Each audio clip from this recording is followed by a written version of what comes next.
Jets go from making the playoffs to not even getting close, actually. And they're executing the plays, and they are doing what's needed, necessary to win football games. They just didn't show up again. Another team showed up to play with a game plan, executed the game plan, and then the Bills did not. Just a couple of guys, a couple of microphones, and a heck of a lot of no. It's Football on the No with Jim and Joe.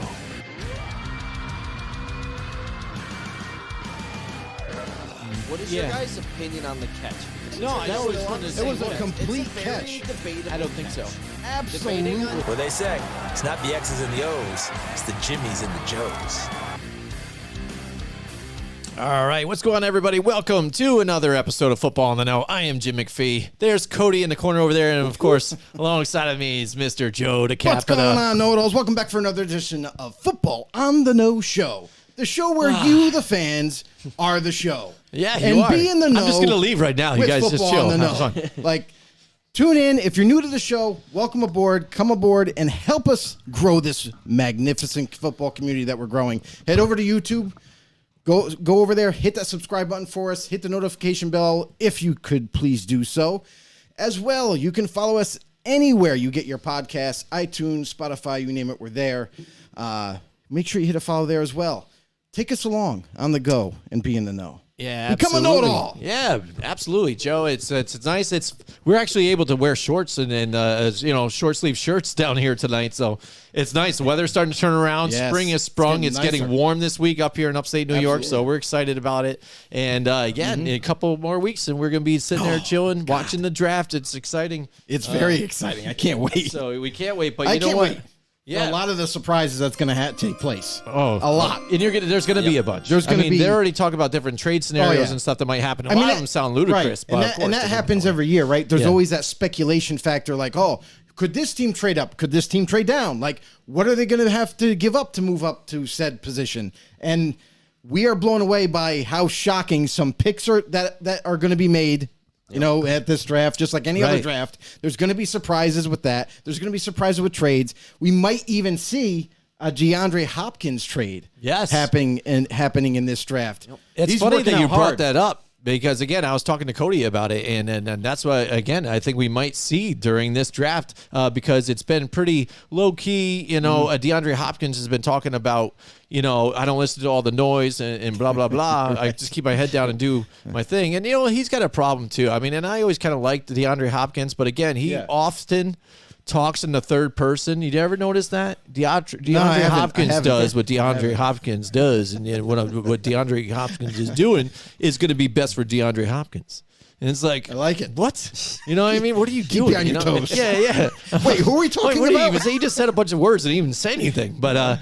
But yeah, he's just said, I don't believe all that, blah, blah, blah. And he goes, I didn't believe they're going to trade me for the Texans too. But then lo and behold, all of a sudden I got traded, So, right. And what you're hearing out of the Cardinals camp is, they're not planning on trading him at all. But, and they can't wait to work with him this coming season. Oh, no, they're trading him. But exactly, of course, you're going to hear what they're going to tell you they want you to hear. They already and put him like officially that. on trade waivers. And that's what I mean. When they're, Ian Rappaport and others are at the combine and stuff like that, they're talking to these head coaches and the GMs and stuff like that, and there has been chatter about possibly DeAndre Hopkins trade, and there's interest in it right now. So again, with what's going on with the Cardinals and whether they're rebuilding or retooling, this draft really can be big with them. And if they've got that in their pocket there that people, want DeAndre Hopkins, what will it take to maybe move up into their spot possibly, to move out and move back or whatnot?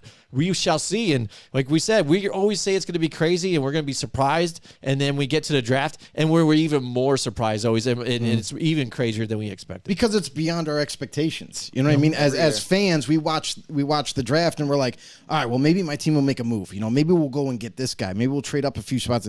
And it's nothing. It couldn't be further from the truth. Like, just what you're thinking the team does, like a 360. And you're like, what? Why? Mm-hmm. What?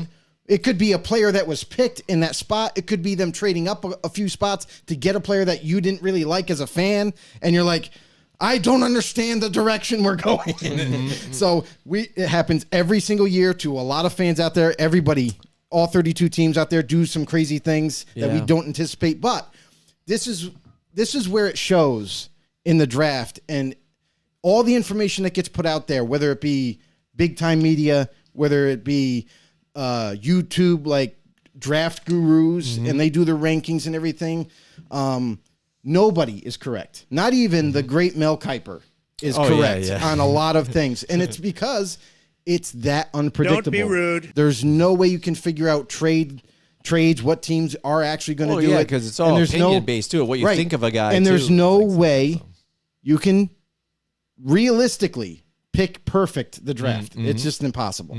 Yeah, that's why they give away like a $multi-million if you do get it like on, because it's never going to happen. It's not going to happen. No, so 0% chance. But yeah, I mean, we were all surprised when we heard AJ Brown got traded last year, and when that blew up everything. You know what I'm saying? Oh, geez. Titans fans were like, no. And meanwhile, Philly fans rejoice. I was like, oh, Titans do not have receivers next year. It's all good. Traylon Burks. Yep, absolutely. So great replacement.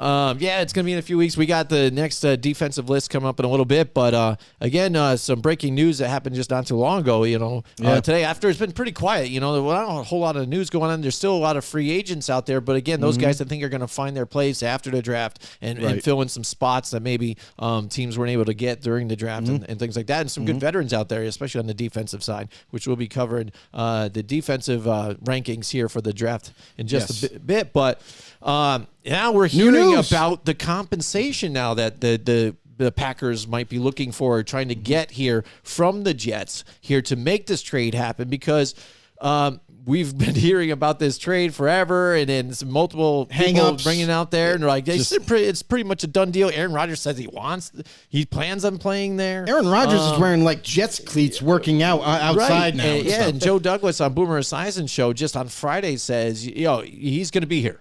Yeah. So Jets fans rejoice, everything else. So it's going to happen. So we're finally hearing this, the compensation was going to get. Joe, why don't you let everybody know what's going on? Yeah, and this is kind of the big hang up. This is what a lot of people were trying to decipher. What exactly is the trade compensation for Aaron Rodgers? Well, what the Packers what they really want, what they're really expecting the Jets to give up is this year's 2023 second-round pick. And you're saying, oh, all right. I mean, you could deal with that as a franchise second-round pick. But here's the big but. They want a guaranteed 2024 first-round pick. And that is the huge hang-up. And you can argue why it is or why it's not. Like, I get it. Aaron Rodgers, 39 years old, huge contract that you're going to have to pay him in guarantees. And that's kind of like the big thing. And you don't know his future. Is it going to be 1 year? Is it going to be a couple years that you're going to have him if you agree with this trade scenario? For me, it's a lot to ask. It's a lot. The second round pick, I was like, okay. But then when they want the guaranteed next year's 2024 first round pick, I'm like, whoa. You want us to give up a first round pick for a guy that may not even be here next year?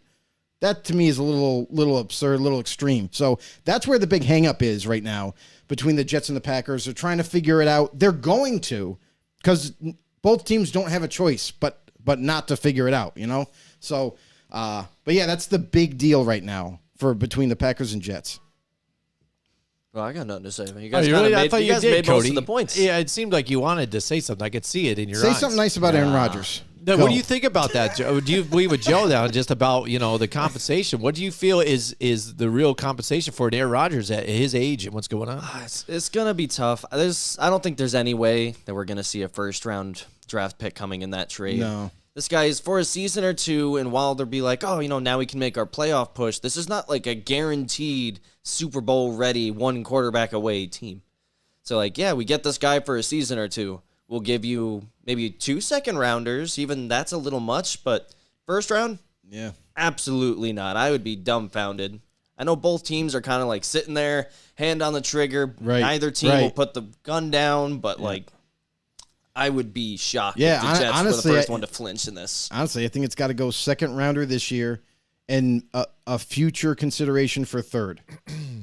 That's where I would feel comfortable with this trade because you're still giving up a high-quality draft pick the following year, but it's not so high to the point where you're like, Jesus, we might have made a mistake. And tons of money. Yeah, you got to pay that guaranteed money. Yeah. It's crazy. Yeah, but, I mean, because when you look at it, too, it's like not one team, like you've said it before, has really the upper hand on the whole situation. The Jets have openly said that this is what we want. We're willing to go for this. And then the Packers have, ruined the relationship with Aaron Rodgers. He came out of his darkness, and then he had changed. He's like, oh, I came out and I was ready just to walk away or whatever. But now I heard when I came out of the darkness that they were looking to trade me. They didn't want me anymore. So now all of a sudden, that the relationship is completely damaged. He's ready to get out. So then the Jets are also saying, hey, man, he wants to leave anyways. So why don't you just bring him over to us? And they're like, well, you really want him, so how much you willing to give? So it's like you said, it's kind of that dumb finagling back and forth. You guys want the same thing. Why are you bickering over tiny little discrepancies over the whole situation? Why don't you just make it better for yourselves and come to just a simple agreement? You're stretching this route way too long. And again, like you said, bickering probably over just little discrepancies. You know what I'm saying? Yeah, it's like when you're some teams like because you see it even there. The person wants out, they want to be traded, blah blah blah, and then eventually they end up cutting the guy. You know what I mean? Doing what they got to do if they can. You know what I'm saying? But. This is the same type of situation, but you've already been in conversations about doing the trade. Now you're committed kind of to the whole thing. It's just figure it out already because you're getting to draft time, and for the Jets, what's going to go on? I mean, if he's not in the building during that draft day, there's a lot of sketchiness though still that goes on with that. Nothing. And then even the Packers, what are they figuring out? So they got to get that deal done, and it's gonna and it might take till after the draft. Mm-hmm. This is something that is going to get done. It's the Jets aren't going to automatically just start, hey, we're going to draft a quarterback now. It's not going to happen. They are going to get this deal done. There is going to be at some point where the Packers are going to have to be like, all right, listen, they're not going to give up this first rounder for nothing. Like, we just can't get that pick. It's not going to happen. So let's try to compromise. And that's where both teams are going to probably get back on the phones. And then they're going to talk it out and be like, listen, what is the highest you'll give for him? Because we do want a future pick. We want a guaranteed future pick of some sort. What can we, come to an agreement to? And I think that's where the real negotiation will end up. And it'll be a lower pick for 2024. And then this whole thing will be done. Like, I understand a lot of frustrated fans out there are like, Jesus, this should have been done weeks ago. And you're right. Mm-hmm. Mm-hmm. But the hang up is that future first rounder is a lot to ask for when you don't know the certainty of Aaron Rodgers, the guy that has been questioning his future the last 3 years. Every single year he's been like, I don't know, maybe I'll hang him up. Maybe not. Hey, can you sign this player for me? Oh, I'll come back. No, I think next year I'm out. He's so unpredictable in terms of decision making that this year, this offseason, where we've seen Rodgers take time away from football and stuff, the decision there was already made. Like, Packers were ready to move on, but only if Aaron Rodgers wants to move on. Mm-hmm. That's where kind of how they left it. Rodgers said, no, I'll come back and play, but I don't, they probably had a conversation where, like, we're good to part ways. We want to hand the torch over to Jordan Love and see if he can, take over, and we want to move on from your contract. Mm-hmm. So we'll see. In the end, it's going to get done. It's just, I know it's kind of crazy. We always keep hearing these rumors about they're close, they're far apart, they stop talking, but I think in the end, I think a lot of times, like, now that we're getting down to the nitty gritty of the draft and the draft is right around the corner, that I think they might take a break from talks now. Mm-hmm. I think they're both organizations are going to be concentrated on the draft and then maybe pick things up afterwards. Yeah, I mean, let us know what you guys think in the comments. If you agree with the compensation, or tell us what you think is the appropriate compensation for an Aaron Rodgers at this point. Again, 39 years old. Yes, it was an MVP just a year or so ago, but again, I think he really needs weapons though too, and he kind of shows you even a guy of his caliber still needs weapons around him too. Because look, and if he doesn't get them, he bitches and complains about him, so that he doesn't have it. Well, he had a right to complain. Yeah, I know. I get you there, but yeah, I know. But you hear the narrative too. But again, when you look even at Tom Brady again, and I hate to use this again, for a lot of his career, who did he really have as a wide receiver? I mean, you're talking about names like Julian Edelman and Wes Welker, who he kind of made, great receivers out of, in the slot position here with the way the offense was run. yes, you have Rob Gronkowski, who was a great tight end and one of the best of all time, if not the best, which was nice. But they just on occasion grabbed, veteran receivers on the tail end of their career, Randy Moss and things like that. But they had the Deion Branches and things like that of the world for a lot of their run for the championships that they had. Yeah. And a lot of people said if you have a great quarterback, you can make a lot of other guys special. You can, and that's where accuracy still comes win without into. But to be honest, he still needed players. Like for Brady's legacy in New England and everything that transpired thereafter, every quarterback needs weapons, no doubt. You don't have to be a big name. You got to have the skills for that offense. And that's what New England did the best back then, is they found certain skills and attributes that they said, well, this is a perfect puzzle piece for our offense. This is a very nice one. And then they excelled because of it. Brady, he made his own thing. He made his own path. Like, Brady had to be accurate. Brady was super smart. That's what kind of set him apart from a lot of quarterbacks throughout the league. But that was early in his career. So that's why you bring up guys like David Branch. He was a nobody. So wasn't Wes Welker. Nobody at the time. But they became bigger names, and everybody knew them not because of Brady, but because of the play on the football field. Like, so it all goes together, right? This is the ultimate team sport. So if you have a great quarterback but no weapons or an average offensive line, you might struggle a little bit. It needs to be a well-oiled machine, hand in hand. You got to have all good parts. Can't just have a couple. There you go. You have all great working parts. And now the Jets here. No, this is an interesting thing here too, because again, since this whole dynamic has been happening, this trade talk and stuff like that, the Zach Wilson situation here for him, young quarterback was was drafted early, like second overall. Yeah.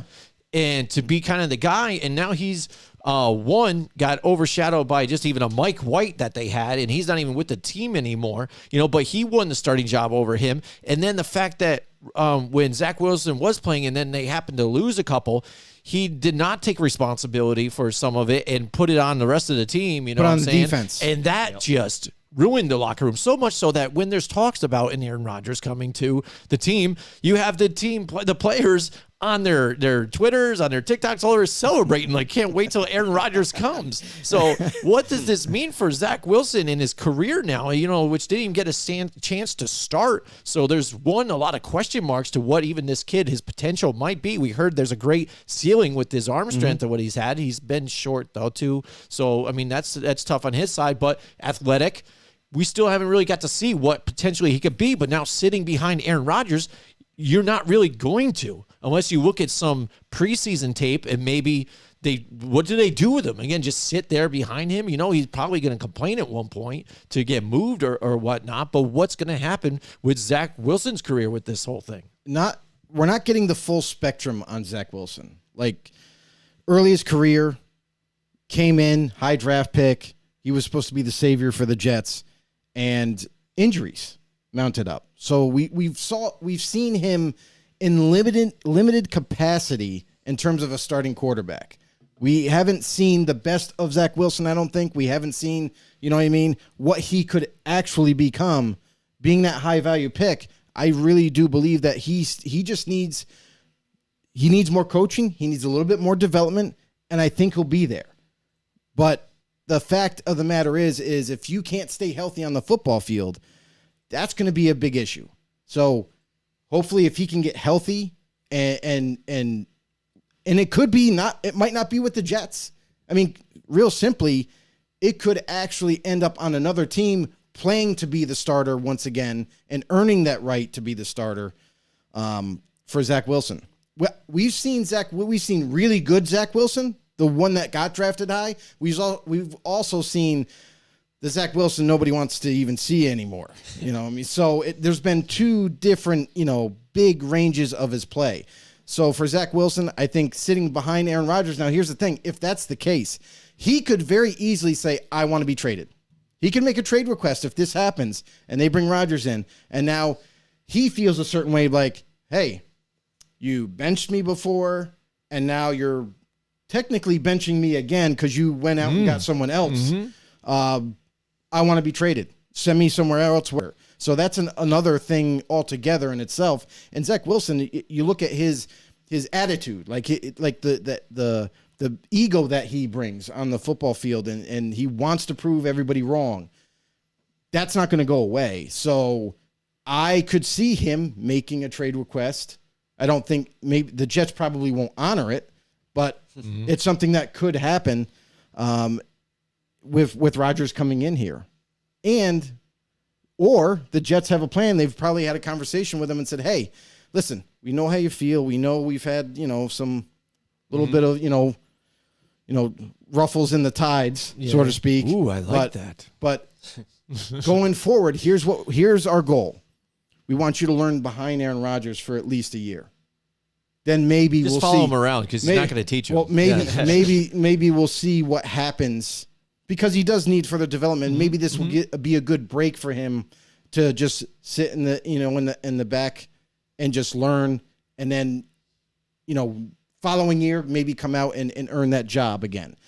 So you could sit a year, and if Rodgers retires, you still have Zach Wilson. You're not pressured for the following draft to be like, oh crap, we don't have Aaron Rodgers. We traded Zach Wilson. We have no quarterback for the future, and this team is getting ready to win. Like, this team is getting closer and closer to be a winning team, to be a playoff contender. So don't stump the growth. You know what I mean? Be careful with what they do. I'm not 100% on board personally with going to get Rodgers in the first place because of the uncertainty factor. Yeah. Guy's going to play maybe 1 year, 2 tops, and then be done.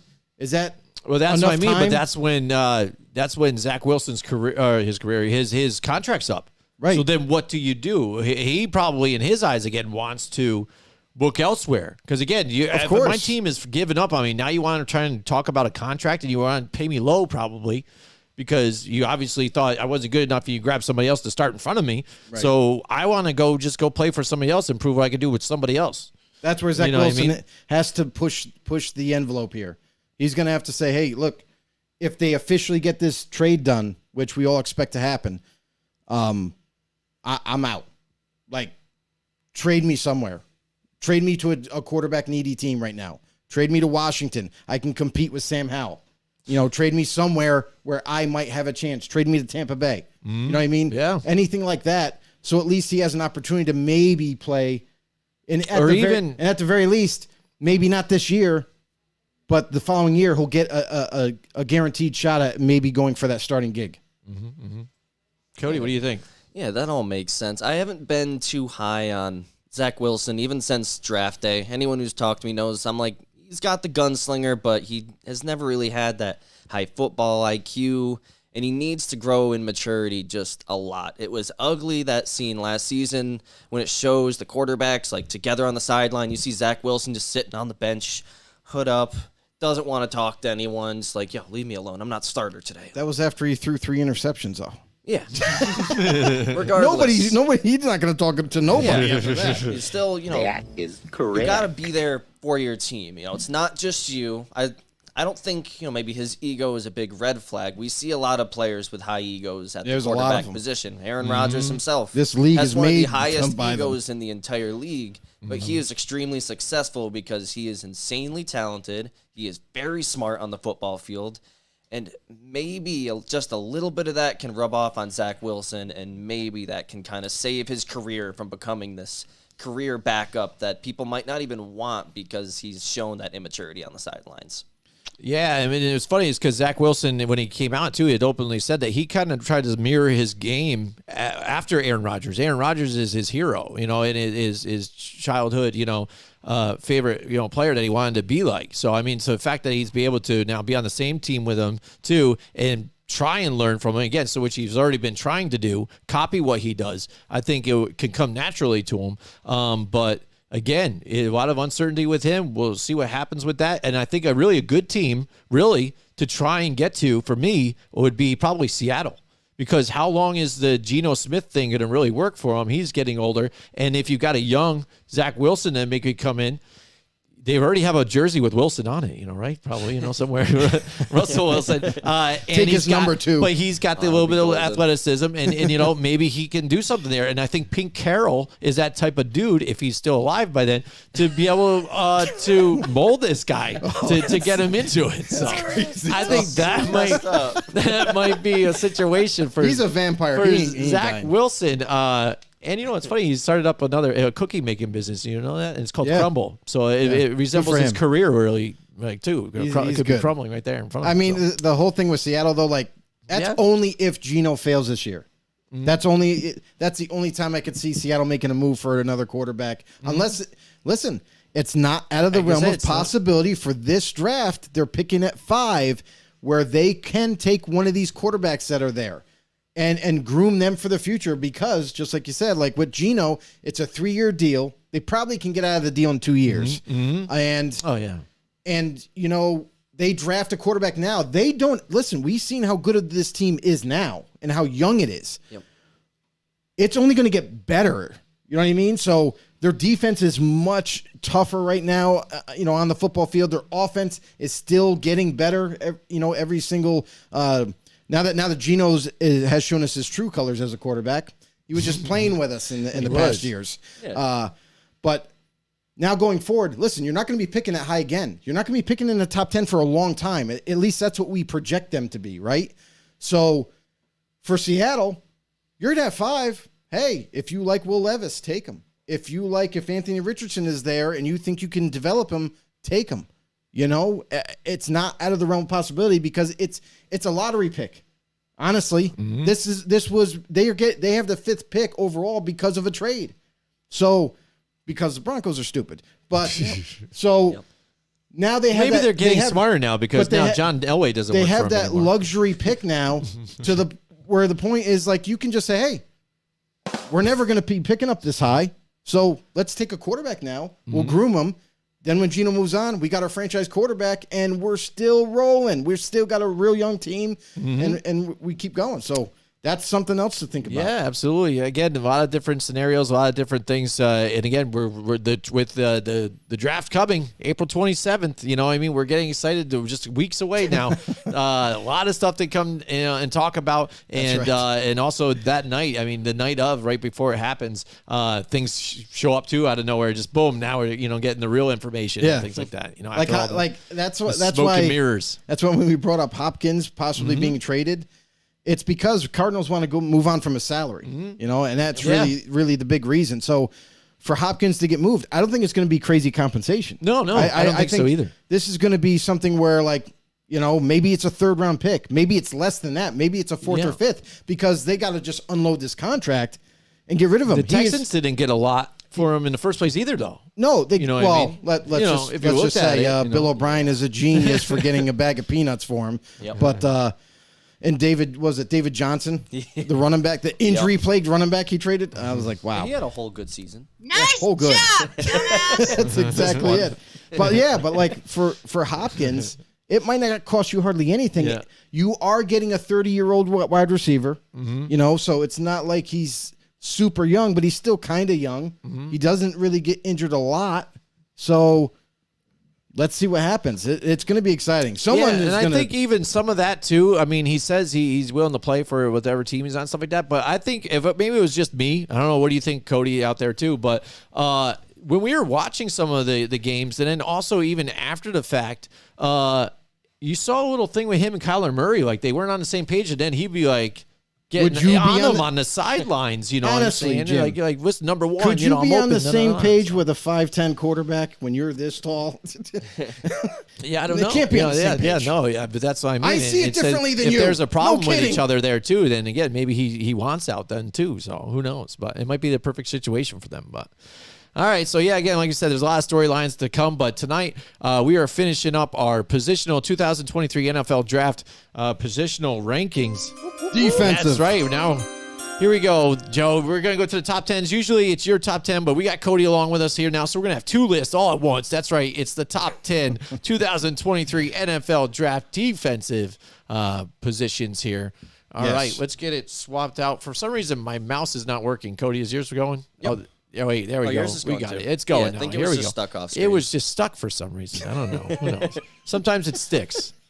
You ever get that situation where it just sticks to sticky your leg situations. sometimes? Yes. You know, It's you're the like, worst. why? Yes. You know, but I don't know why your mouse is over there.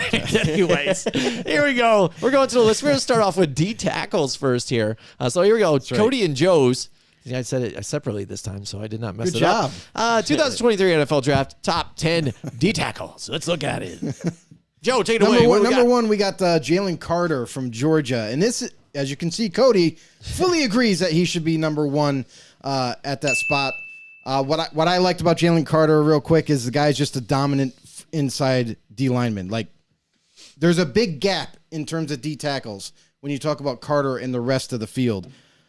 Carter is by far the most frustrating prospect I've ever seen because, and I know at Georgia, they like to rotate their players a lot, but good God, man, he needs better conditioning. And that's kind of the biggest concern I have of him is I'm concerned about his work ethic. I don't know if he's going to have that drive at the next level after he gets his contract and what have you. So for Jalen Carter, dominant dude, 6'3", 314, is sub 5 in the 40-yard dash, which is pretty amazing for his size. But super strong, athletic, can make all the pass rush moves. And just when you watch him on tape, when he is all in, he just throws people around like rag dolls. Like, it's not even fair. I've seen him in a play. It was the LSU game where he plugged up the run, and there's literally 2 blockers on him, and he still got to the running back, lifted him up like a trophy, and said, "Georgia's number one." Like, it's insane. This guy is toying with his food every single down when he's dialed in. Wow. But the problem is conditioning for me. Like, I've seen him get out of breath way too often. I've seen him come off the field in certain situations where they're critical for him to be out there, and he's not available. So that's a big concern for me at the next level. So for Carter and his work ethic, we've seen the off-field problems recently that he's had. You know, the car racing incident. You know, and just not showing up at workouts in college, like just kind of blowing it off. So at the next level, he's got to flip the switch real quickly. Like, he needs to become that gym rat. Like when Ndamukong Suh was always in the gym. Like, this is the guy that I see Carter becoming is Suh or better. Like, believe me when I tell you, this guy has the potential to be even better than Suh was. A better pass rusher, a better just all-around guy that's going to just destroy the offensive line. So that's why he's at number one for me. Cody, why do you have him at number one? So it's a lot for me to put a guy like this at one when there are so many red flags. It speaks to his talents. We've had the off-the-field issues. He didn't perform very well at his pro day. You have the conditioning thing, which I think that's something that can very easily be fixed at the next level. You know, at Georgia, while it was a deep line, he was only averaging 30 snaps a game, which is it's very low. If you look among the top D linemen, they're averaging 45, 50 snaps a game, and he doesn't even get close to that. I'm hoping with an NFL conditioning, he can really, step up. He can become that superstar player, because when he's in there, he is nuts. He is in there every play, run, pass. He does everything. Just please clean up off the field and just work for it. No matter how talented you are, work for it, or you will just be nothing. You'll be a draft day bust. It's as simple as that with him. All right. Yeah, Joey, and I'm looking at this list too. Again, a guy looking in where I just go off of where your guys' cheat sheets are. Then I figured out like the week right before the draft. But I'm looking at your guys' lists here now too. And I'm going to screw up names again. But I got the Adetomiwa Adebawore. Yeah. At 2 for Yeah, you, to but study he's the not even on pronunciation. Cody's list. So I'm Believe he's wondering on my edge what's list. going to. Yeah. So what's going on here? All right. So what's the difference here? What's going So on? Why he's at 2 and 2, he's not even on Cody's list? The problem is with a lot of these prospects is that they are so versatile that they can be on several different lists. Like, it's absolutely insane the amount of players and the talent that's out there. Where like a guy like Adebawore. Yeah, I will from, never pronounce from that Northwest. Absolutely not. 6'2", Just call him 282. is seen in the same light of like That's a huge bitch. of one of these like lower weighted these guys that are a little bit considered light in terms of a D tackle. But this guy showed up at the Senior Bowl tremendously, was unblockable at the Senior Bowl, and he's going up against guys that were brought in with these other power schools, and he's just pushing them aside at ease. Whether he was at edge, whether he was inside at D tackle, they could not handle him. And then when you watch the tape, almost every time this guy is only 6'2", 282, whether he's inside or outside, and he's blowing up the backfield. He's getting after the quarterback. He's throwing double teams off of him with ease. And to top it all off, when you look at a guy like this who can play inside or outside, but he also runs a 4.5 at that size, which is truly amazing. Mm-hmm. So his closing speed is off the charts. This guy is a very hungry player. He's a guy that's very determined, work ethic through the roof. This is the guy that you want on your football team who's going to show up, not get in trouble on, off the field issues. You don't have to worry about anything about that. This guy, because he's so versatile, and that's where you kind of see this league and where it's headed, is versatility players. Guys that can do more than one position. Guys that can actually say, hey, we could line him up here. We can line him up there. We have him do different things, even off as a 3-4 linebacker, have him rush off the edge. Like this guy can fill any one of those roles, and I feel like at the next level, he's just going to be the next ascending blue chip type player. Now, Cody, is that what you thought maybe too? He's just like a hybrid player. Is that why you didn't have him really in this spot? You wanted to more keep it for the hot edge. volley still, maybe? Yeah, but the things, I guess I can bring up my points about him now, because there are a couple things I really like, and then a couple things that I guess were a little bit of red flags, while you'll see him lower on my edge list. On one of the positive notes, though, this guy, his endurance is not in question. He played 712 snaps last season, which is one of the top in the entire FBS at that position. There wasn't many other guys that could even compete with him there. He runs super fast. I think he even ran like a 4.4 at his pro day. He had 30 plus on the bench at the combine. This guy is fast. He is extremely strong. He has great endurance. My only red flag I saw, with all those snaps, I just want to see a little more productivity. I want to see a little more sacks in the column, a little more on the pass rush, a little more helping out in the run. All the potential's there. I just want to see a little more productivity. I believe it's in him. He's an extremely high potential player. Mm-hmm. It's just he has to get to that potential. Yeah, I think he will get there at the next level, because when you're the only guy on campus that's actually doing anything on the D line, you get doubled a lot. You get doubled, sometimes tripled. So that's where the production would kind of dip. All right, next for number 2, though, for Cody's list, he's got Brian Brees here from Clemson now. Cody, why don't you tell us about that, why you have him there? Cody and Joe has him there at 4. So let's see what you think here on this one. Yeah, so we've only gotten to see kind of like a glimpse of Brian Brees. He came out, he's a 5-star prospect. Everyone's extremely excited for this guy, and it's just been injury. He's been plagued by these, and when he's out there, this dude is nuts. He's an extreme difference maker. He brings an extremely rare combination of speed and power to the position. We just got to see it. I almost wanted to put him lower because of the injuries, but I'm just like, this dude's potential is through the roof. He's just got to be out there. When he's out there, he's got a great motor. He's constantly outworking everyone out there, but he's only played in 13 games over the last 2 years. I believe it was 4 last year, 9 the year prior.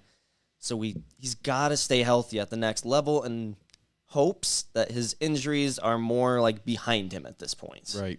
Yeah, for me, I'll touch on him real quick too, is, I am not by any means slighting this guy. I think this guy is going to be a phenomenal football player at the next level, but he still needs to further develop his game. And for me, it's injuries and the fact that he still needs to develop his game against the run.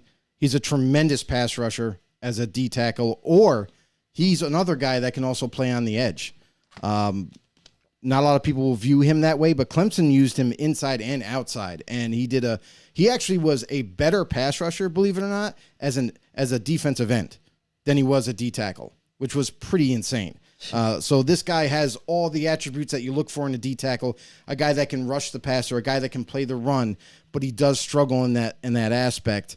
He's in the right spot, but then ends up getting pushed out, and the hole gets open wider for the back to go through. For Brian Brees, I don't even know how you say this name. Is it Bresci? Or I think it's Brezzi? I want to say it's Brees, but I'm not. I think wouldn't a lot quote of people me have on been that. saying Brezzi. I think that a lot of people have been pronouncing it that way, Brian Brezzi. Yeah. This kid is going to be special. But again, for me, with the crazy amount of injuries, that doesn't look good going into your draft here. And it's the unknown. We don't know if he can even stay healthy at this point. If he can and develop that run game, the run defense game, I think this kid, sky's the limit for him. So that's why he's a little lower on my list. All right. All right, there you go at number 3 now, Joe. I don't even know how to pronounce that either. What is that, Kalijah? Kalijah Cansey. Boom! I got it. Ding, ding, ding. Kalijah Cansey, I have him as my third D tackle. This is another guy much in the same kind of body as Adetomiwa Adebawore. Kalijah Cansey from Pitt. A lot of people already make the comparisons like, oh, it's the next Aaron Rodgers because he's from Pitt and he's about 280. It's 6'1". Not even quarterback. So, what's that? You mean Aaron Donald? Aaron Donald. I thought you said Aaron Rodgers, right? Did he say Aaron Rodgers or did he say Aaron Donald. I knew what he meant. Yeah. Okay, there you go. I was like, But that's dude, the thing what? is Kalijah Cansey, tremendous player, amazing. Guy's got quick twitch fibers. He just bursts off the football, gets right into the backfield before you know it. He's actually disrupted plays before they were even plays. The ball was supposed to be handed off to the running back, and the guy ends up tackling both of them in the backfield. So super quick, super fast. A guy that I think is also scheme versatile, that he can play edge or he can play D tackle. He's going to fit into a spot where, like, a team that needs a true pass rusher at that 3 technique. The Eagles could bring this guy in too. Put him right next to Davis, the big mammoth nose tackle they took a year ago. Yep. And then you have another young player in Kalijah Cansey who could actually go and pursue that quarterback. This guy's amazing. So I love these athletes that have size, that have tremendous strength, guys that can do it all. So for me, Kalijah Cansey is easy at 3. All right, Cody, you have him here at 5.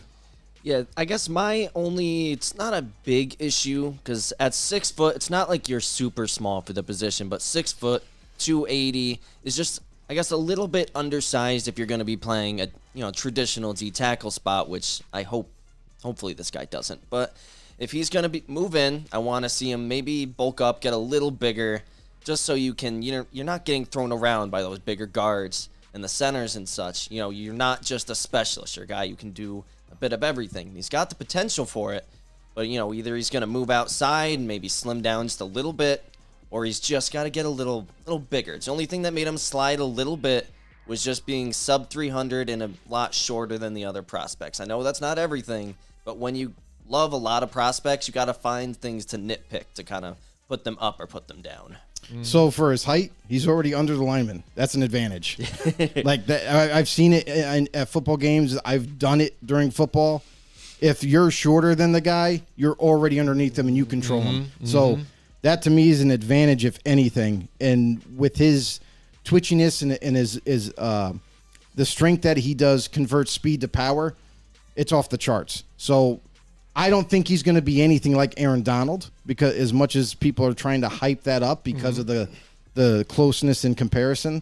But I think he's going to be a really good prospect at the next level for sure. And looking at, we already talked about Brian Brise or whatever, how we want to say it. Brizzy. But Keanu Benton's right there. But Cody had him at 3. Joe's got him at 5. What was the difference maker here for you, Cody, on this one that brought him up to the top of your list? Give me here? like a split second to find them in my notes. Sure, no problem. Okay, there we go. Sorry, was a split I second. put too many of my notes together. It became a little bit of an issue. But so the things, I'll start off a little bit on the red flag note. Similar to the arguments I made earlier for a guy like Jalen Carter, is I want to see this guy work on his endurance for the next level. He was right around him, similar, snap count per game. It's something I like to look at for these linemen. Can they handle playing all these snaps a game? Are they going to have that superstar potential at the next level? And this guy needs that NFL conditioning to hit that potential because his fire off the snap is nuts. For how big this guy is, he will beat the lineman up every single snap. His motor is great. His fire off the snap is top notch for this entire draft. It's just going to end up coming down to that conditioning for this guy.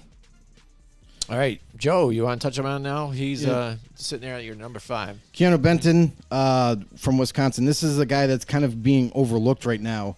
And for when you look at his size at 6'4", 309, right? The guy, consensus, wise, he's not on anybody's radar. You know what I mean? Really. Yeah. So Keanu Benton, very strong at the point of attack, has quickness, has decent speed for a guy his size, running a 5.08 40. That's pretty incredible.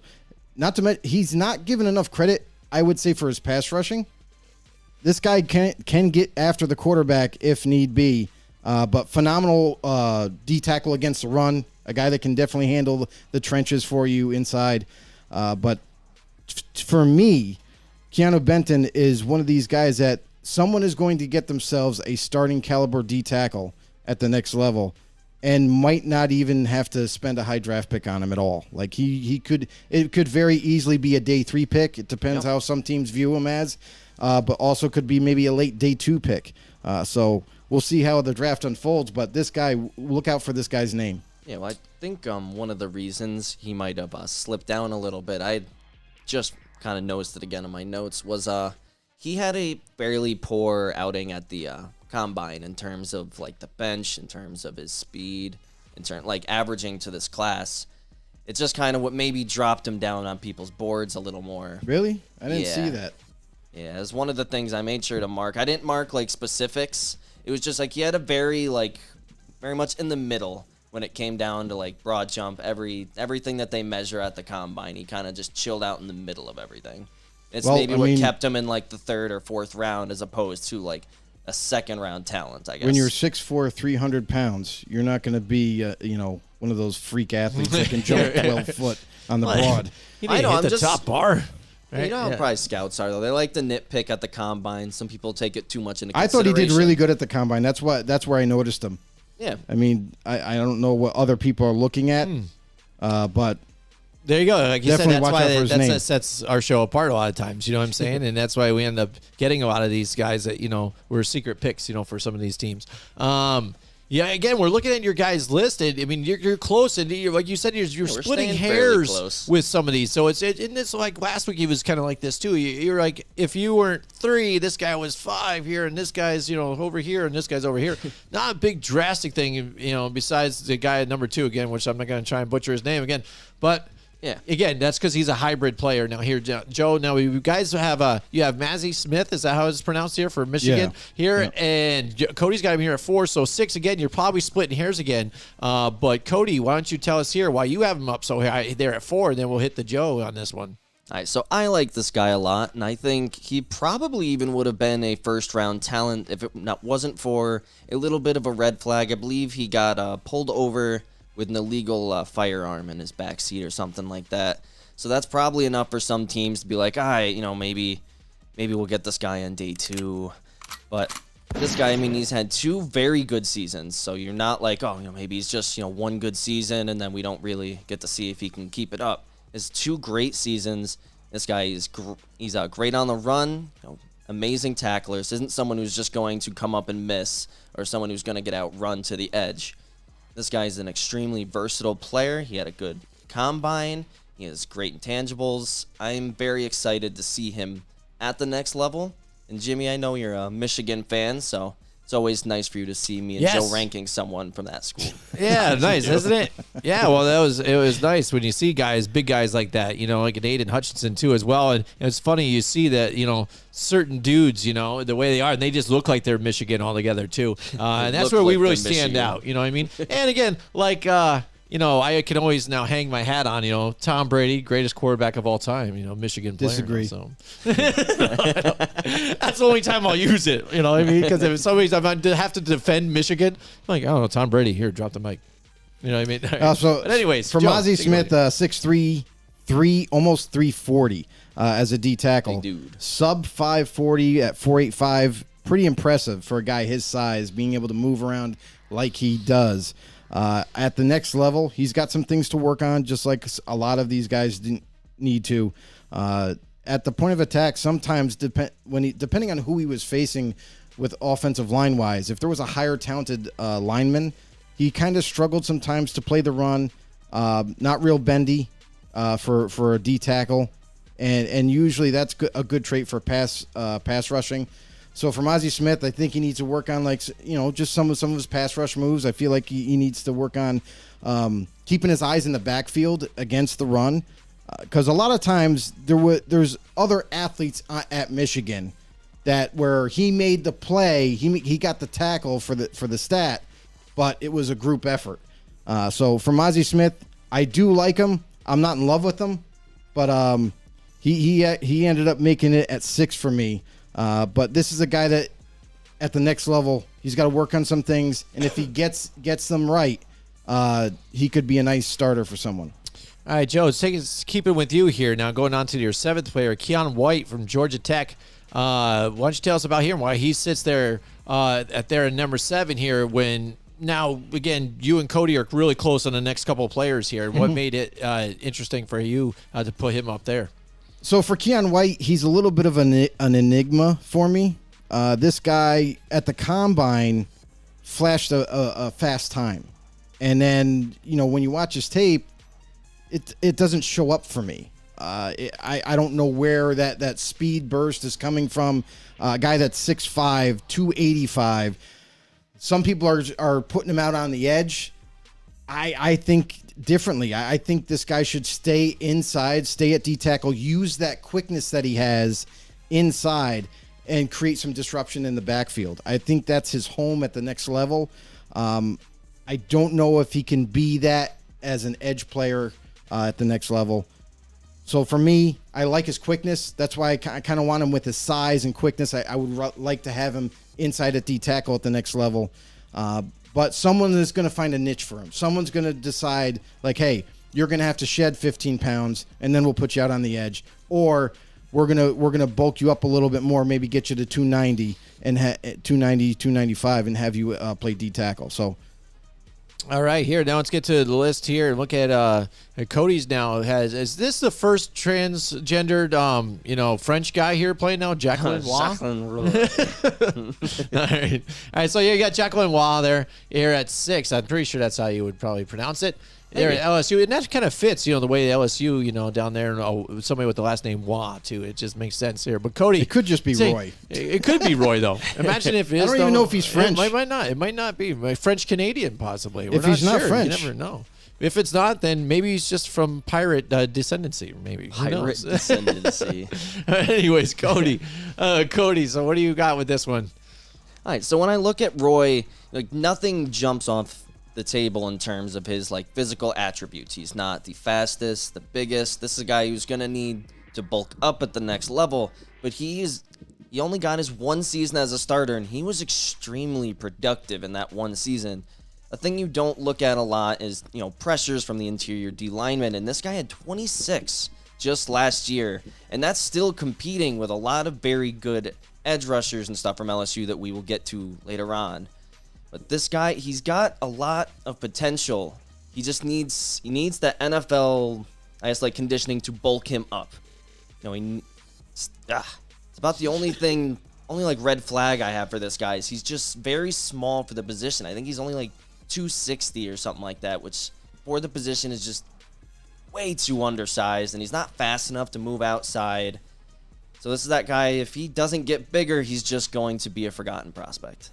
Yeah, I mean, Jacqueline is an interesting D tackle for me. A guy that he lacks production. He had 1 year of production, but that to me is a lack. He couldn't find himself on the football field earlier.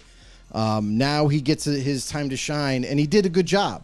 But I would like to see more from him. So coming up into the next level, I think if given the right coaching, if he develops the right way in terms of strength, in terms of size, I think he has a lot of the intangibles you look for at D tackle already.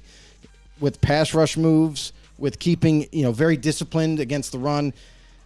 I think this guy, if he is, again, he has to develop. This is not a guy that you can draft in this year's draft and say, he's our starter. He's a developmental prospect, but the ceiling is super high. And if he's able to obtain that, this guy could be off the charts good. All right, Joe, why don't you tell us about your number 8 player now, seeing we took care of Roy there here first. Took care of Roy. Took He's care done. of Roy there. He's done. Because, again, you guys are pretty similar here, but then So we'll number just touch on 8, some of these I have others after Siaki Ika from Baylor. Very large man. Oh, yeah. Just have to say that. Like, the guy is absolutely, he's a mountain. He just is a mountain. That's a huge bitch. And that's exactly what they say when they see him walk on the football field. 6'3", right? You're not enamored by his height. 6'3", but he's like 340. that. Oh, He's yeah. a very large man. Yes. Huge prototypical nose tackle. So if there's a team out there that is looking to replace their nose tackle, this guy is the number 1 nose tackle out there. And quite surprising, what I noticed on the film about Siaki is that he has better pass rush moves than some of these guys at edge. Oh, wow. Like, the guy has a hammer move where guys just kind of hold on to his arm and go for a ride. and he just breaks through and gets to the backfield. Obviously, he's not going to have tremendous speed for a guy his size, but he is a guy that will plug holes, will take on 2 blockers, maybe more, if he's feeling good that day. But a guy that is just like your supreme run stopper. Like, okay, we're going to run up the middle. No, you're not. This guy holds true. He does not like fall back at all on contact. Even when he was double teamed, a lot of times I noticed it's like he collides with both linemen, and that's it. That's it. They don't get to drive him back. He just stays right there. So that helped out Baylor a lot in terms of their run defense. So for Siaki Ika, super strong dude. Definitely you're not going to be able to move him. At the next level, he does still need some development where, like, he's going to have to work on, I feel like he needs to get stronger too. Like, he already has strength, but I feel like for a guy his size, he just needs to further develop his body at the next level. And I think he'll be a nice, niche pick for someone that is looking for that nose tackle that there's not a lot of in this draft at all. Yeah, I think the reason he ended up at 7 on mine. Which is not bad. Yeah, it's not like I'm saying, this guy's a bad player. Oh, he's worse than these 6 dudes. This dude is just, in terms, the other guys are all multi-dimensional players who I'm like, these guys can impact the pass and the run, at least at their highest potential.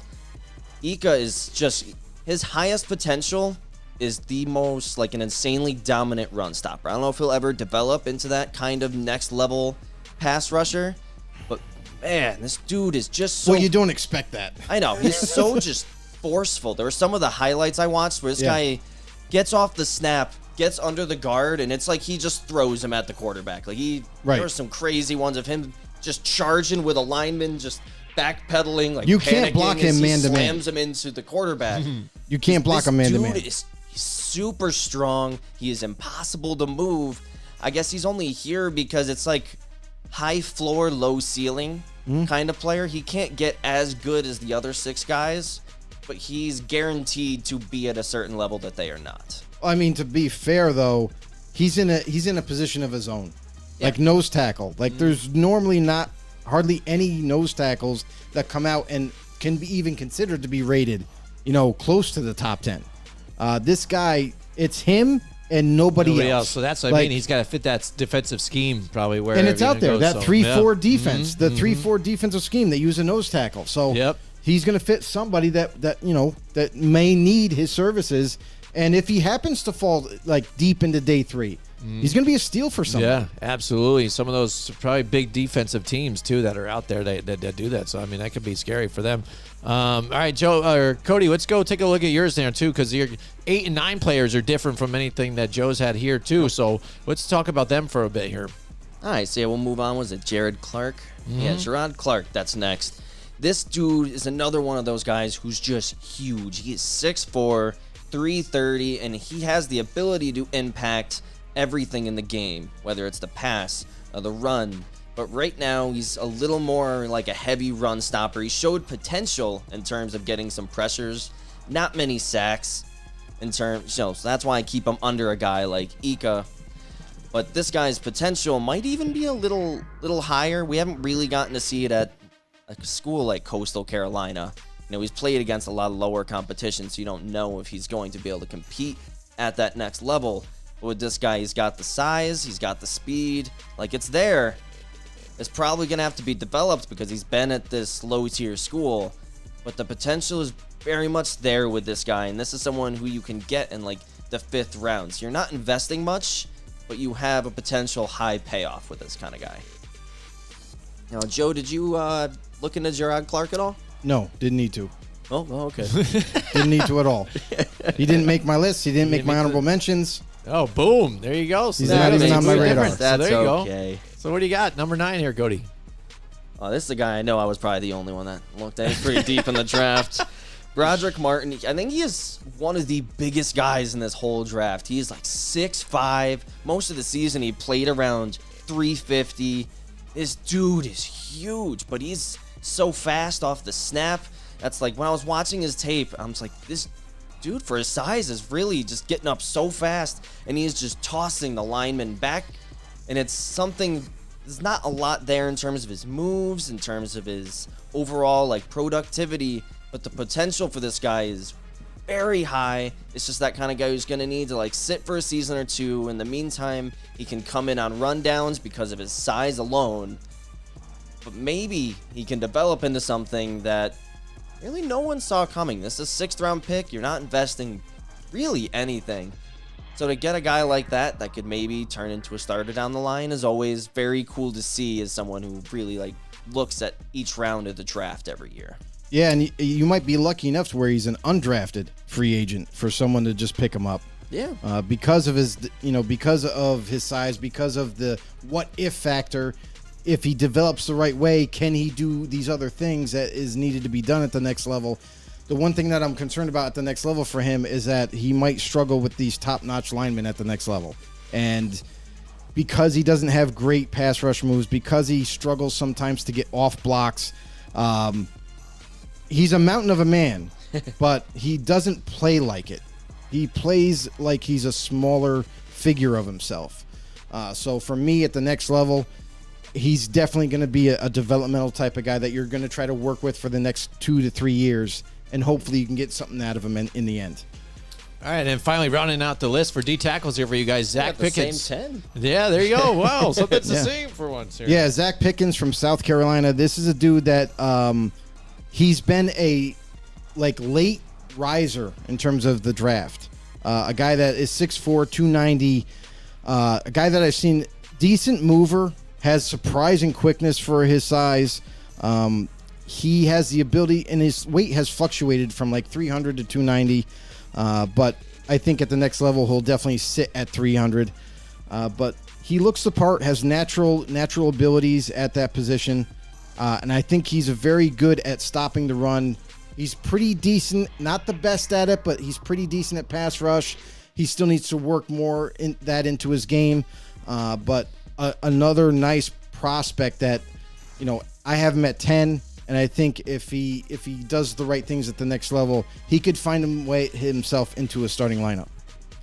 Yeah, the reason he ended up down at 10 for me is this guy coming out of high school was a very high expectation guy. He was a 5-star athlete, very heavily recruited, and he's just kind of like, he hasn't really lived up to that. He played a lot last season. Like, he didn't have to take snaps off. He has a very high snap count, but there wasn't really a lot of productivity for having all those snaps. Like, it's cool you're always in there, but like, you gotta do something. You can't just kind of exist out there.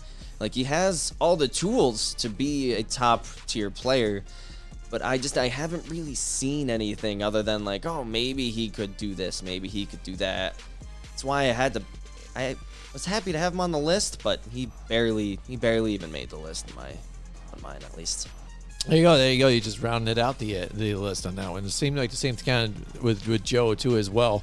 But again, when you look at some of these guys too, as you're talking about prospects for these guys, they might fall further down in the draft, but you want to take a look at them all, and who knows, if they develop properly, you might see them turn into some of these bigger names out there, or somebody that's actually just productive for the team and doing their role. Like we said, even about the one player talking about in a 3-4 defense on a team that even has the great linebackers that are the pass rushers already for them, and then you got that mountain of man on the inside. I mean, that sounds amazing for that defense, absolutely. Right. So, real quick, I wanted to name a few honorable mentions for this class. For D tackle, Byron Young from Tennessee, Jalen Redmond from Oklahoma, Moro Ojomo from Texas, a guy that I really like. Thomas Incoom from Central Michigan, not your Michigan, but Central Michigan. Central Michigan, the one that doesn't matter. Kendre Coburn from Texas, Gervon Dexter from Florida. Gervon, I was kind of disappointed in. I thought this guy's a 5-star recruit. Yep. I thought he was going to develop into something. You watch him on tape, and it's like he's an afterthought. Every single snap, he can't get off his blocks.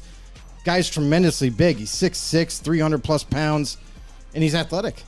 I was expecting more from him. I thought he was going to be higher on my list. I wanted to put him on my list. I just couldn't because there was no production. And the production that he ended up getting in Florida was mostly because of his own teammates. Yep. Like, they forced the running back inside to him, or the quarterback was rushing outside, and then, oh crap, that's not working. I'm going to run back, and then Dexter was there. And then was there to clean up. That was his highlight. It's just cleaning up. It's like he has potential, and if you're willing to work with him, maybe you can untap it. But at this point, I just don't see enough. But I do like maybe getting him as an undrafted prospect. Yep. All right, going to our list now. Next up, we have their top 10 edge rushers here. Let's take a look at the list here, too. Again, we're going to see some familiar names here too as well, especially one I cannot pronounce still, but I'm not going to try. Yep. But here we go, and again, instantly right there, we've got different names at the tops and all over the place. So what the hell are we looking at here?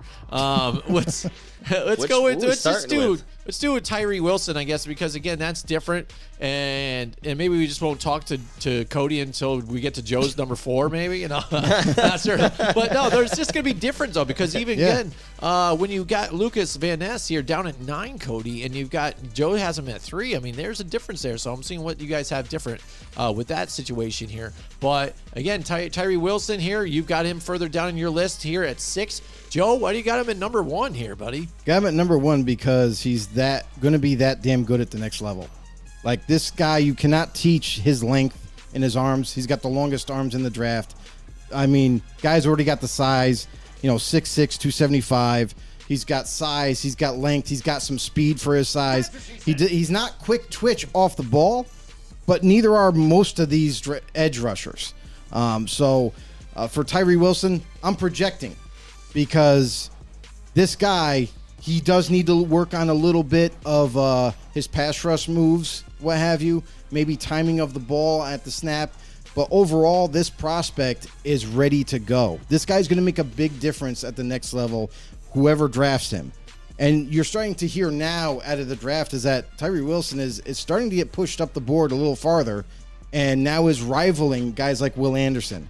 There's some teams out there that might have Tyree Wilson rated above Will Anderson at this point, because they are kind of like the same type of players, but one has faster 40 time, but he has shorter arms.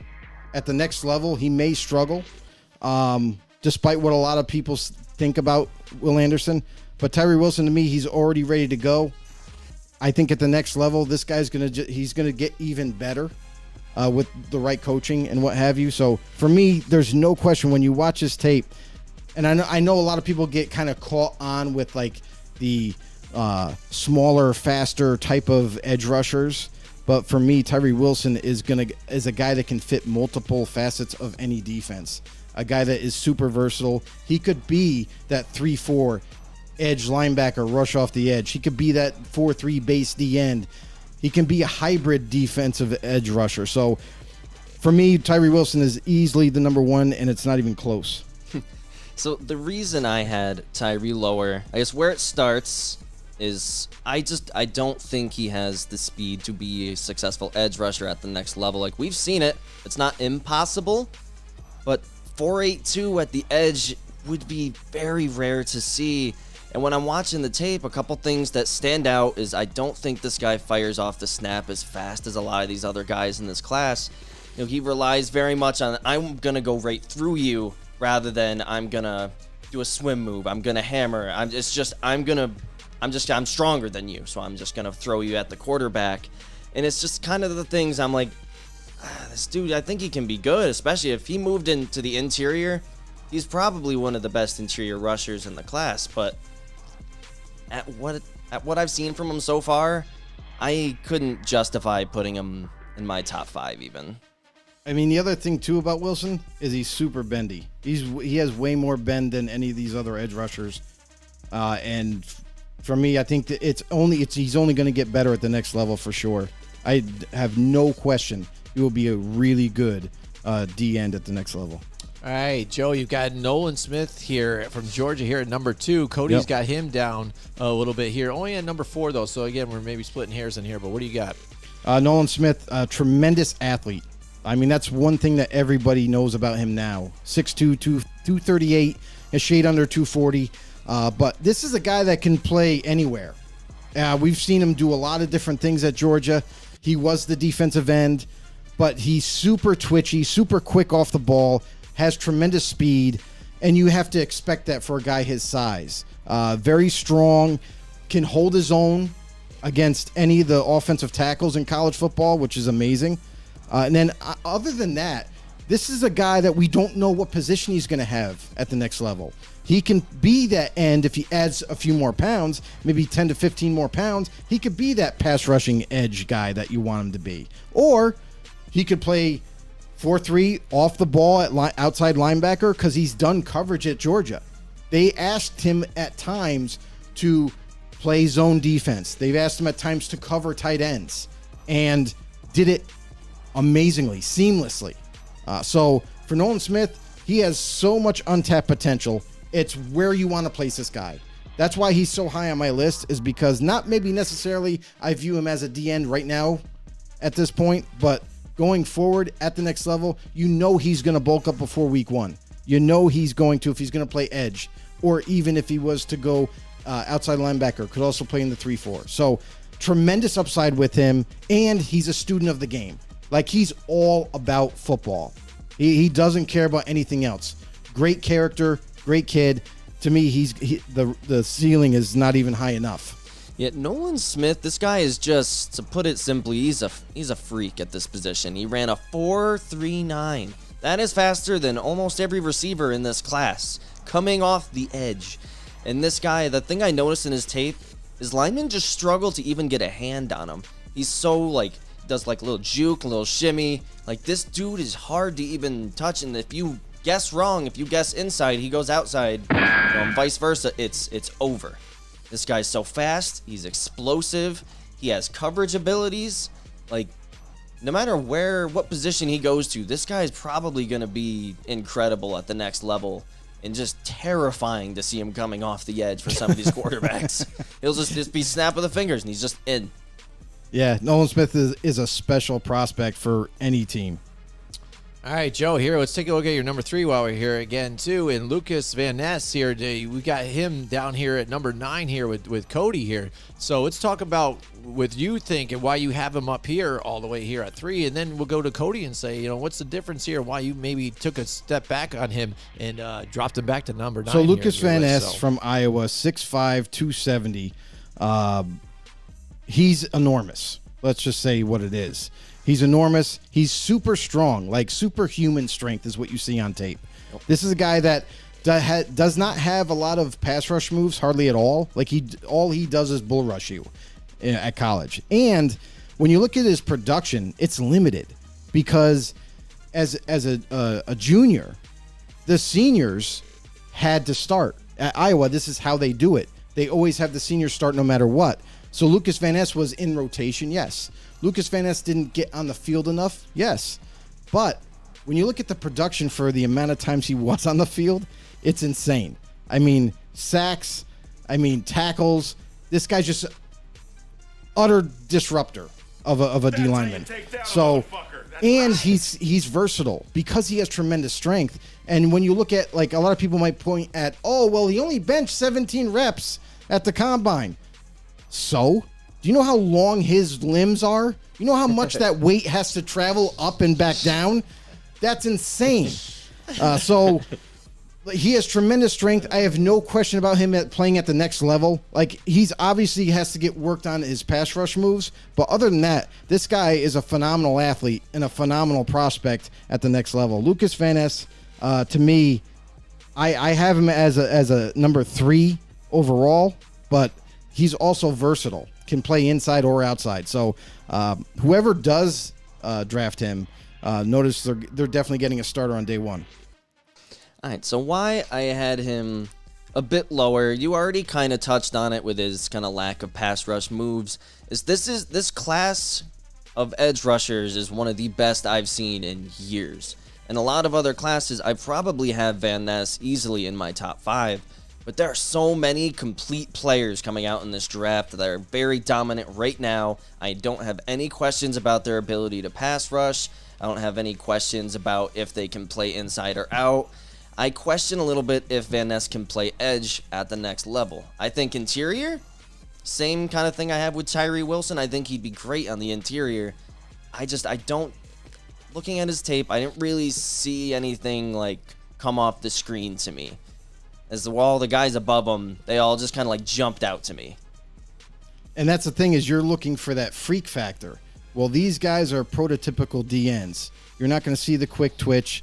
You're not going to see the 4.40s, but what you're going to see is guys that can set the edge. So when a team does run outside, you're not going that way. That guy already has his edge set, isn't going to get pushed out of his spot and make the play. So that's why I have those 2 bigger DNs higher on my list. Yeah, we just have different taste in edge rushers, basically. All right, yeah, let's take a look now at Cody's spot here, because right now Joe's got Will Anderson at number 4, but Cody, you have him here at number 1. So let's see what separated him from everybody that we've already talked about here with Joe had up further. What set Will Anderson apart for you to make him your number 1? So this guy, he has been like one of the top defensive players in college football for about 3 seasons now. He is the only player in college football history to ever win the Defensive Player of the Year honors twice. No Aaron Donald, none of those guys have ever accomplished that feat. This guy is a great pass rusher. He is great in coverage. He destroys the run. He's 6'4", 250. He's still got speed to him. I don't know what Joe doesn't like about him, but I couldn't really find anything that I didn't like about this guy. And I think day 1, he's just going to come in and he's just going to be one of those superstar players. I don't think he's going to bust. I just think this dude's going to come in. He's going to be borderline like team captain level. And I don't think he's even going to miss a beat. So for Will Anderson, when you watch the tape, he struggles against the run, gets pushed around. He is strong for his size, but at the next level, with those premier offensive tackles, he's going to struggle a lot more. And a lot of teams might be their game plan, is to run to his side because they're going to bully him out of his spot. Will Anderson, he's not twitchy. And that's kind of something that I was hoping for. With a guy with his speed at 250, the prototypical pass rusher that you would like on the edge to just go after the quarterback is not even twitchy. He's not quick off the ball. I had a lot of issues with him, even in his stats. You look at his 2 years ago, that was his most productive year. It was absolutely insane of a season. And in this past year, everything dipped down. The production wasn't as high as the year before. So that kind of concerns me. Like, now what does that mean? Does that mean that they have better talent that year, so everybody was in on it? Or is it him just kind of regressing? We're not going to know that. So for Will Anderson going at the next level, that's why I have him a little lower than some of these other guys. All right, so something I'd say, I think we actually made the argument for a couple guys earlier, is this guy is coming off, it was a Defensive Player of the Year the season prior, so there was no one sleeping on this guy anymore. He was seeing double teams were game planning for specifically this guy every week, so that would probably show you the production dip a little bit, but this guy still had double-digit sacks and a lot of plays in the run game, in my opinion, last season. So, Everything was lower than yeah. 2 years ago. So that was the problem for me. Well, yeah, it's before And he won Defensive Player of the Year. when you watch him on the field against better competition, he was a non-factor a lot of times. And a lot of times those stats that you saw last season, they were reflection of the other team making a play to force them right back to him. So he wasn't as impactful as I was hoping for this season. That's why he's lower on my list, is because I was hoping for an ascending player yet again this season to even come close to the numbers that he had 2 years ago and maybe even go beyond that. Yeah. That, to me, would have escalated him to be my number one overall. But because of that dip in terms of production and the things that I think he's going to struggle with at the next level, that's why he's a little lower. Still think the guy's going to be an amazing player. I'm not saying that. I'm not talking shit about him and saying he's going to be a shitty player. I'm just saying I just don't see him as that consensus number one like everybody is pushing him up as, because there's guys like this that are freakish. Like we even talked about, Nolan Smith. Nolan Smith is one of the freakiest dudes coming out this draft. Yep. Now, he could end up being a bust as much as we're all talking and believe in him. It's not far-fetched to see that. And same thing could be said for Will Anderson or any one of these other guys. So I just think that, like, when we were looking at the tape, we saw a couple different things. And for me, at the next level, I kind of envision a guy that's already ready to go with size that you can teach over the course of the season. I think he's got a little bit bigger of a high upside in terms of Wilson. All right, next let's take a look at Cody's number 3 here now. And now is that biased? Yeah, your biased opinion here, maybe with the Ojulari or what? Or but you got him there at number 3, and Joe's got him here at number 6 here. So what made him be your number 3 here for you? All right, so what jumps off to me is while this guy only had like I think it was just one starting season. LSU's deep every year on defense. This guy was one of the top players in all of college football in terms of his pass rush. Maybe you can work on his toughness going against the run next season, but 50 pressures in your first ever starting season is great. My biggest issue with this guy is I really wish he would have stayed in college longer. He's still young. I believe he's only a sophomore coming out this year, and so he's going to be a guy you're going to need to develop a little bit in this for a season or two. But his upside, 50 pressures in your first starting action in college football is insane. It's impressive for sure. So this guy, on his potential alone, I just had to throw him into my top 5. So for the rest of the top 10, all these guys to me should be in the same spot because they're all scheme-specific type of players. They're all guys that they could be really good at the next level, but they all need development and they all need a position. Because in college, these guys played a lot of different positions. B.J. Ojulari was hands down one of the best pass rushers this season. A guy that was just always, he lived in the backfield. Might as well just paid rent back there. A guy that is always getting after it. But at the next level, that's all I see him as, is he's just going to be a pass rusher. Now, does that mean maybe he could stay 255 maybe? If he stays 255, 260 even, if you want to add him some strength, they could put him at the end. But he could also play 3-4, linebacker and just blaze off the edge after the quarterback. So teams are going to have to figure out what they're getting in Ojulari in terms of, can they get any versatility at him? Could he maybe develop coverage part of his game if he was to be a linebacker? So that's something that teams are going to play with coming up into this draft. And they probably already figured it out. But for BJ, for me, he's just going to be a pass rusher. And I almost wanted to put him lower just because of that. Alrighty, here. Let's take a look at your list. Like you said, the last couple here, they might as well be at the same type of position. And so is that what you're saying? Again, they're not that, they don't give, you say a lot of that whole twitchy type of thing, the twitch factor. Is that what it is? Not everybody has here? that. No, not everybody has that.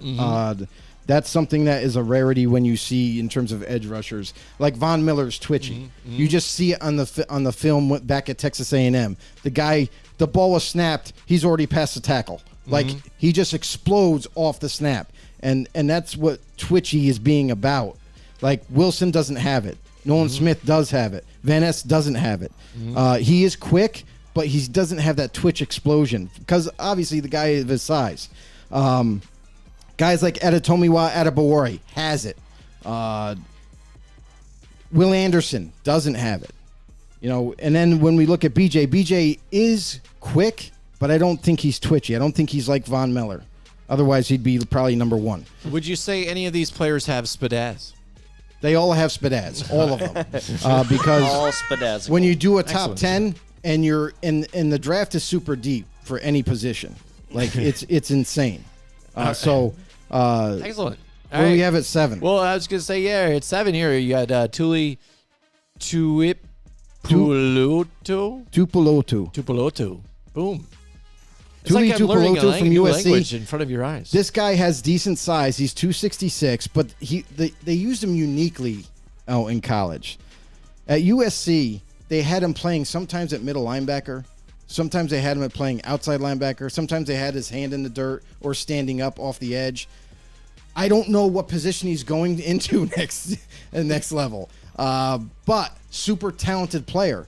A guy we talk about, B.J. Ojolari. This is another guy who I would say is kind of still under the radar in terms of his pass rushing prowess. This is a guy for USC that could rush inside, could rush outside, could do a lot of different things for USC. And he just got in the backfield. He created havoc. He was after quarterbacks.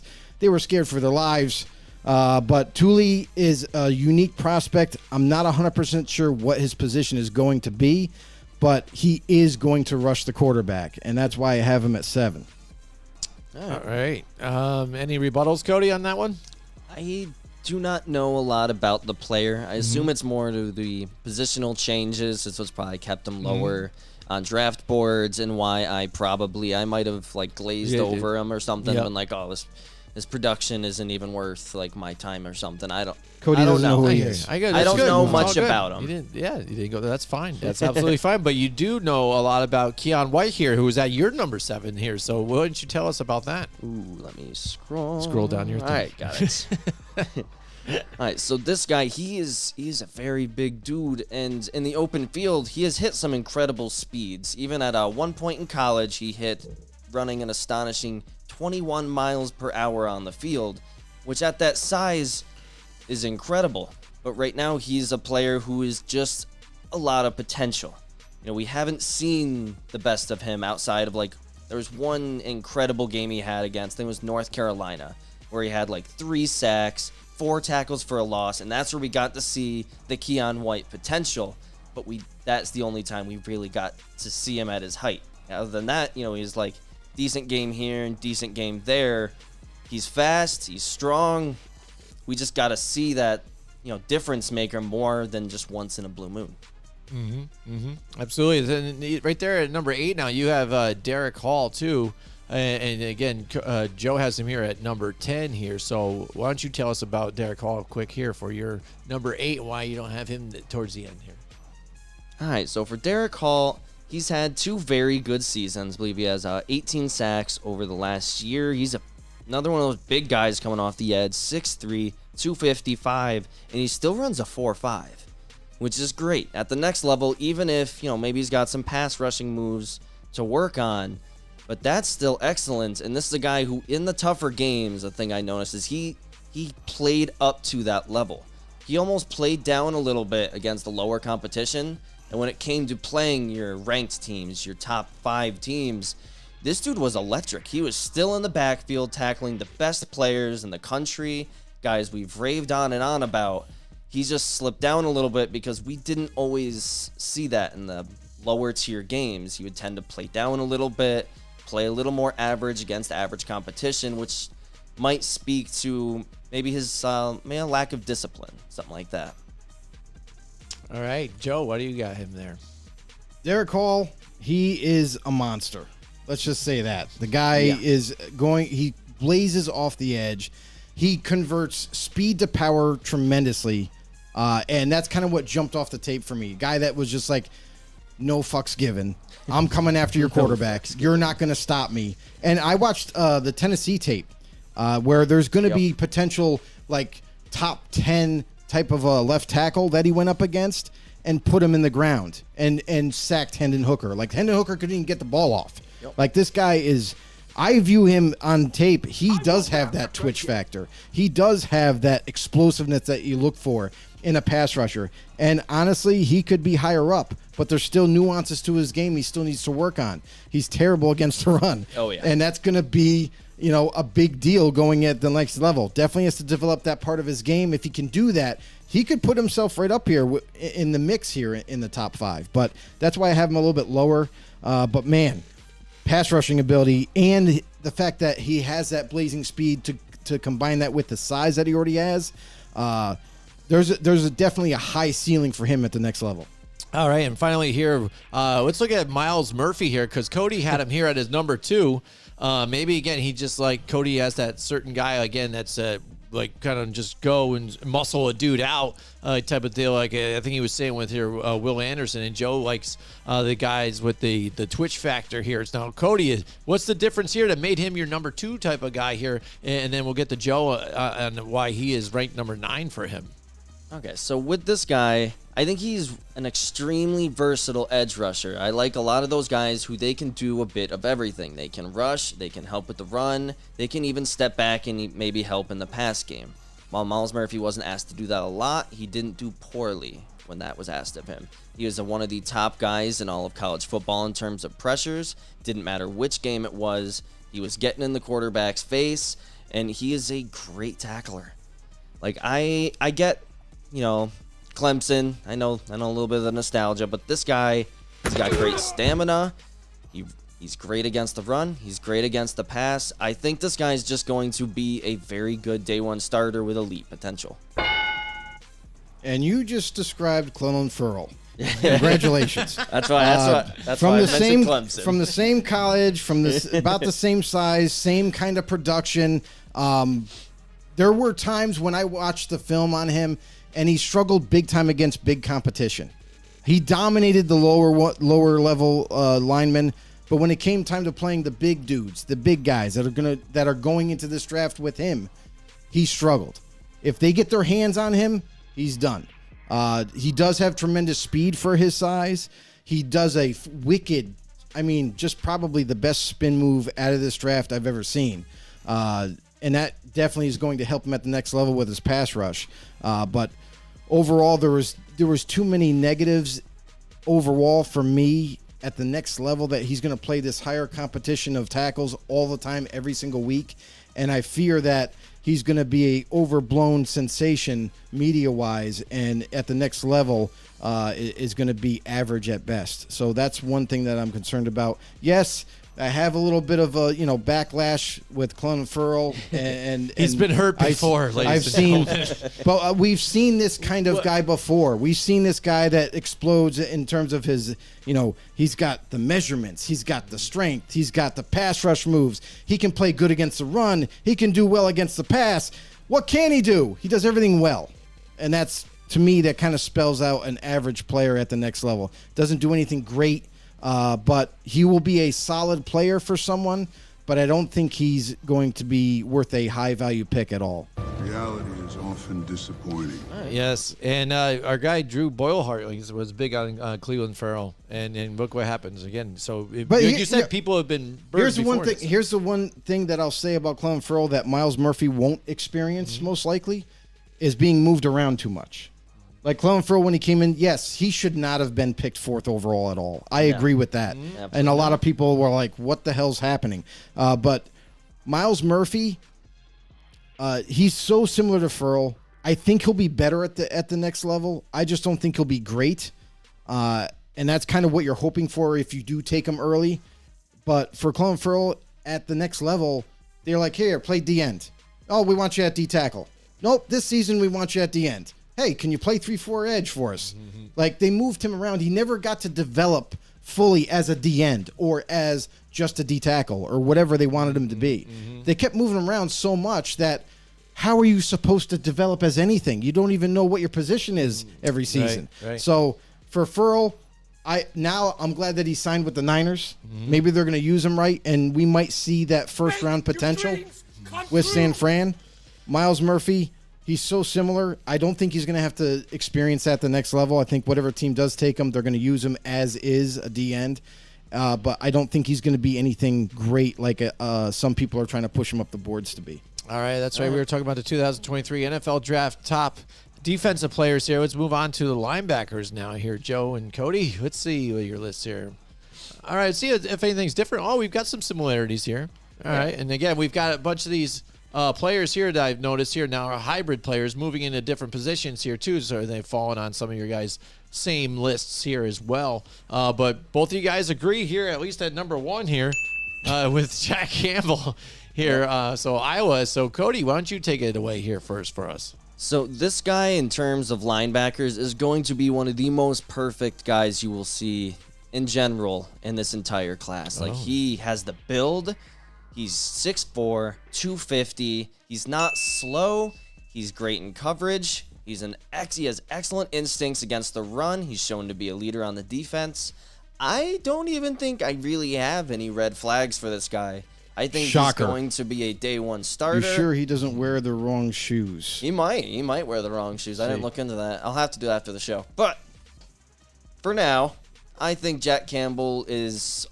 There's no perfect player, but I think he's going to be a day one starter almost for sure. And he's someone that might not even go in the first round. He's not even a guaranteed first round pick. No, and that's the insane part for Jack Campbell. Like, Jack day Campbell 2 pick. is amazing. He's like the best middle linebacker I've seen the last 5 years. Yep. And that's including Devin White. That's including all those guys. This guy does everything extremely well. He plays the run superbly, is a student of the game, has high football IQ, and the guy is just a gamer. He's like your typical middle of the linebacker that you plug and play and you don't have to worry about. And if you're worried about, maybe, I don't know, how good is he on coverage? Well, I saw some plays that would blow your mind. For a guy at 6'5" and runs a 4.6 40, tremendous speed for a guy that size. I saw him do he picked off the ball one-handed. Like, this guy is going to be off the charts good. Like, thanks for the treat, amazing. And honestly, he could compete for Rookie Defensive Player of the Year. I have that much hope on Jack Campbell. At the next level, he's going to come to work. He's going to be all business, and he's going to get it done on Sundays. Jack Campbell is going to be absolutely fucking amazing. Oh, wow. Look at that. Yep, we can definitely agree on that. Endorsement by Joe right there. So you said it here. All right, Cody, let's get to your number two here. I'm definitely going to butcher this name, but it's Henry, and it's something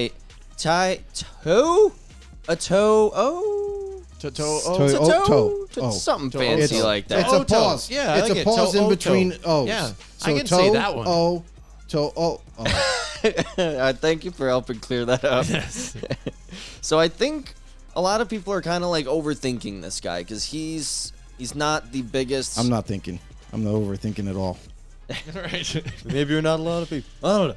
But this guy, he's only 6'1", 220, and he doesn't, he's not an insane blazer for that size. But I think if this guy bulks up a bit, he's been extremely productive while he's been at Bama. While he can be like, oh, it's Bama. Like, he's got so much talent around him. But this guy is the centerpiece. The middle linebacker, you are the center of everything. You have to be able to cover. You have to be able to stop against the run. And this dude, in my opinion, was very good at both, with the only room to improve. And I just thought he was a bit more complete than a lot of the other guys that I'll be talking about as we.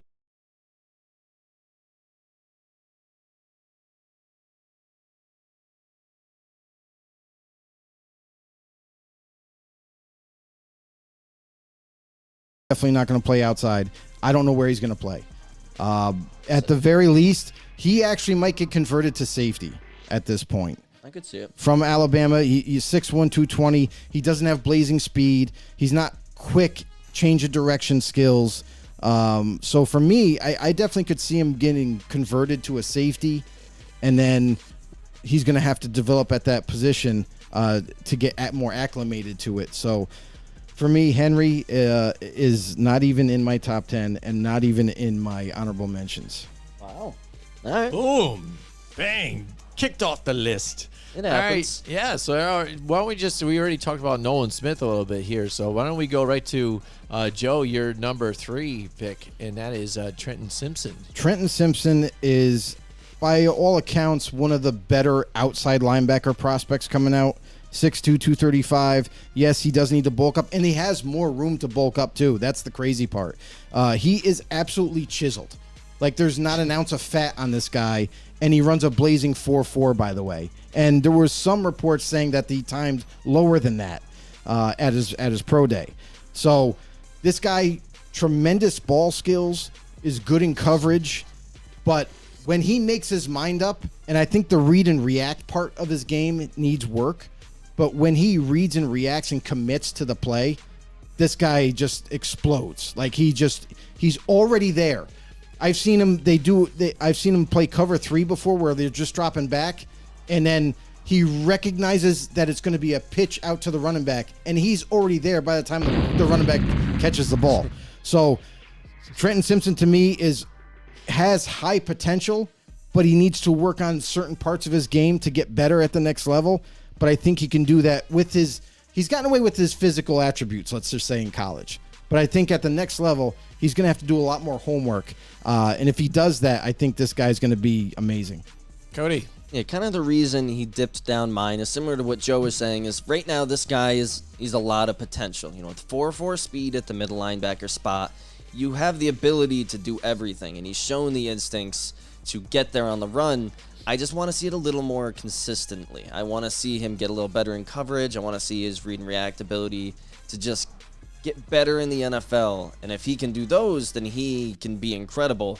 Just right now, the guys I have higher, I believe they're just more complete prospects as of right now. All right, let's take a look at the list here now. So then getting to your number 3, Cody, why don't we talk about Dorian Williams here from Tulane there here that you have at number 3.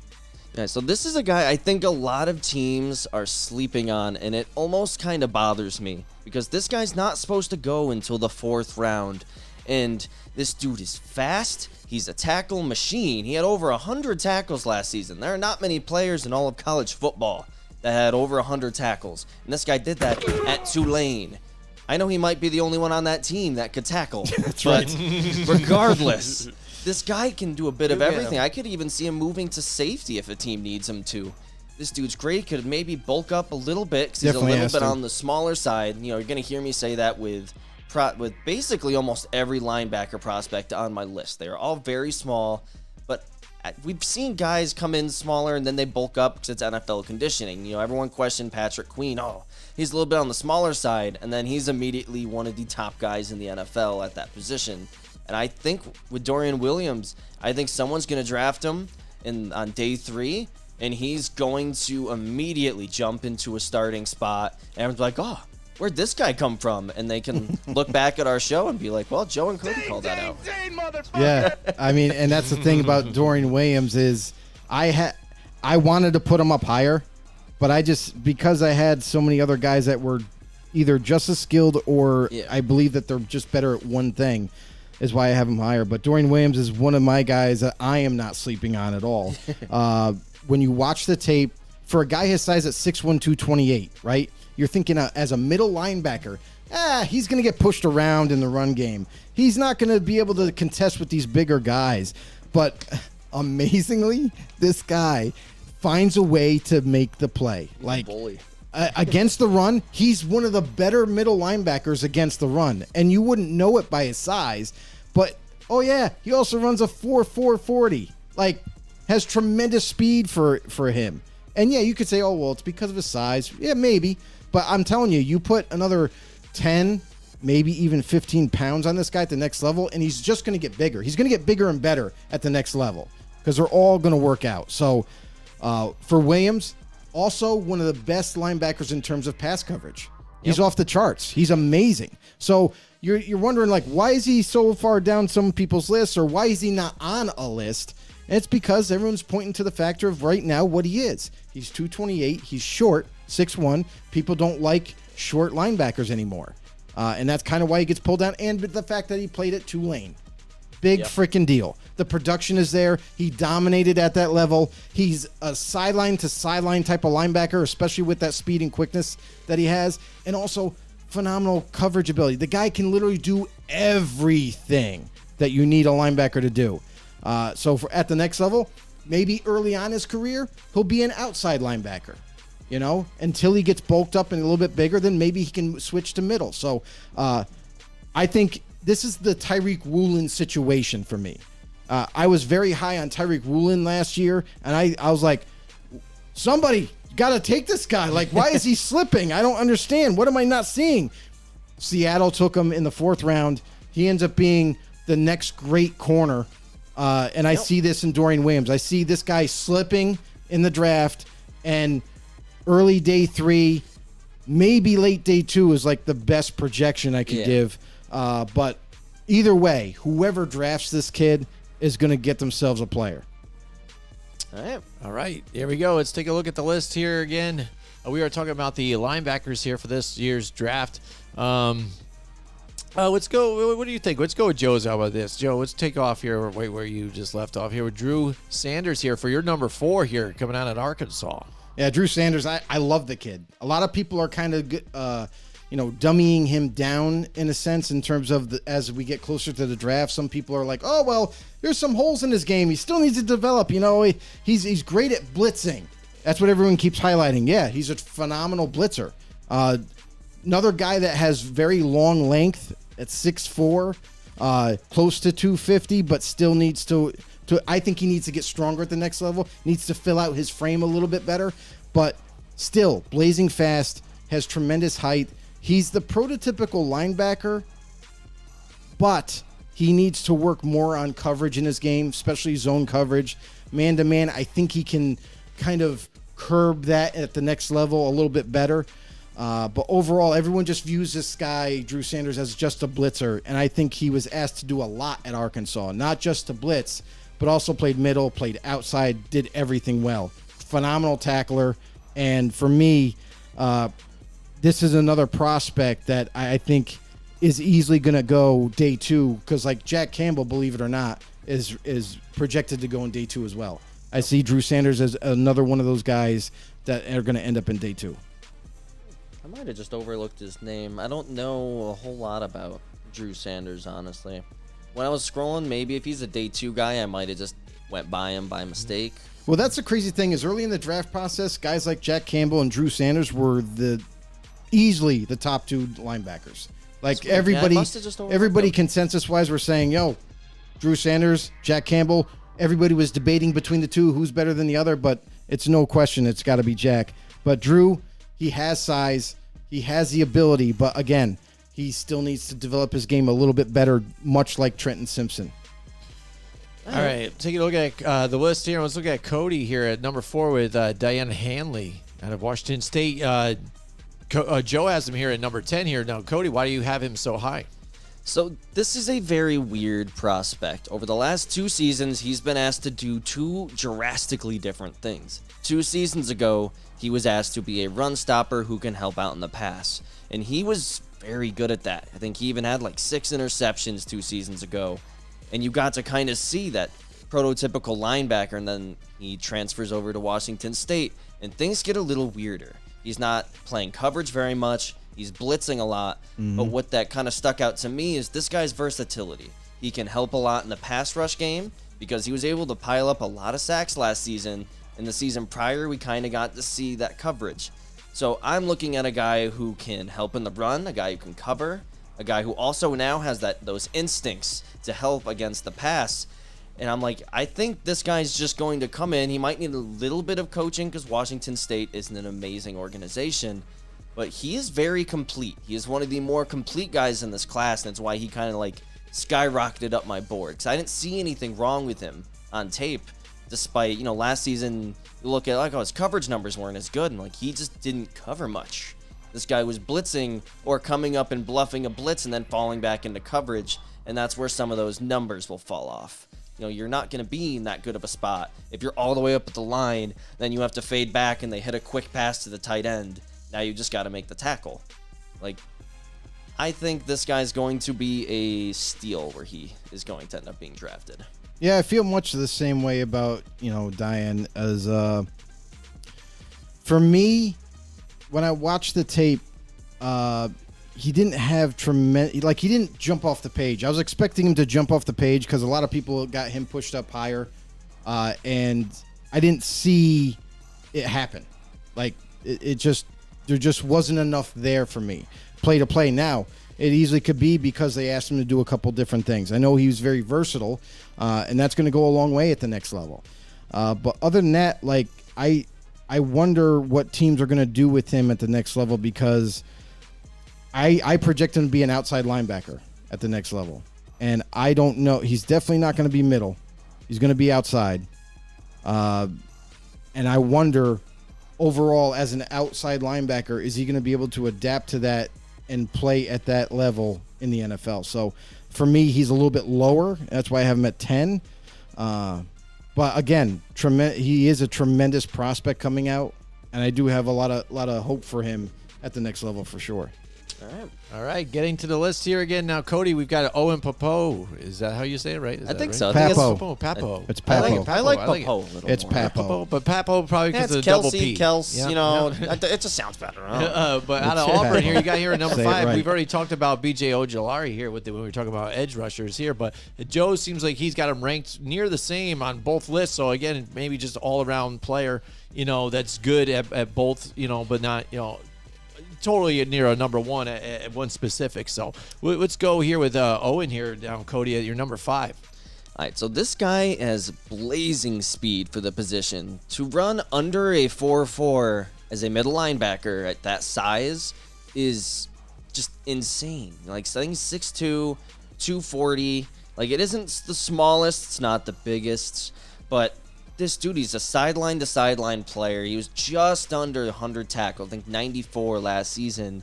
And this is a guy who, in the bigger games, he shows up. Maybe he's a little lower. He's not even that low on my list.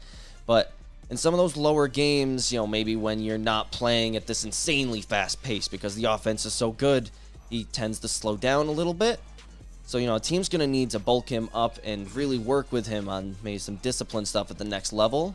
But this guy, you're not going to find 4.39 at this size who can do a bit of everything in many drafts, especially in the 4th round when he is projected to go. This is the draft of the linebacker steals because everyone's like, oh, they're all so small. Just move them to safety.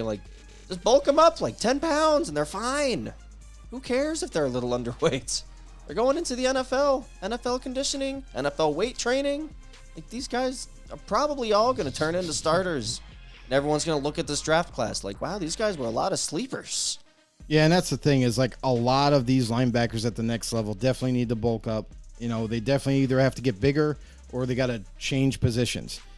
So at the next level, when you look at a guy like Owen Papo, what kind of stood out to me more than a lot of people except for Dorian Williams is that his coverage ability is off the charts. A guy with that kind of speed, a guy with that kind of change of direction, mirrors his receivers extremely well, plays his zone extremely well. The only kind of knock I guess I would give him is that he's got to trust his eyes more. He's got to just, when he sees the play and thinks it's the play, it's probably the play. Just freaking go. Make the play. And that's kind of what frustrated me a lot on this tape, is that there were times when you saw him looking at the play and he's like, okay, is this it? Is this it? Is this it? Should I go now? Should I go now? Should I go? Oh, no, I got to go now. But it was too late then. They already got 5 yards. Yeah. If he made the play right away when he was supposed to, then this guy would be talked about in the top 5. Because quite honestly, there's not too many negatives about him. And people are going to say, oh, the weight issue and everything, but that can be handled. That's why you have nutritionists. That's why you have trainers. And the league does a great job of converting the prospects into what they want them to be. So Owen Papo, to me, I would have higher on my list if he just trusted himself. So at the next level, that's going to be the coach's job, is to get him to trust himself, because then you're going to untap that potential. He's going to be just a one-man wrecking crew on the field.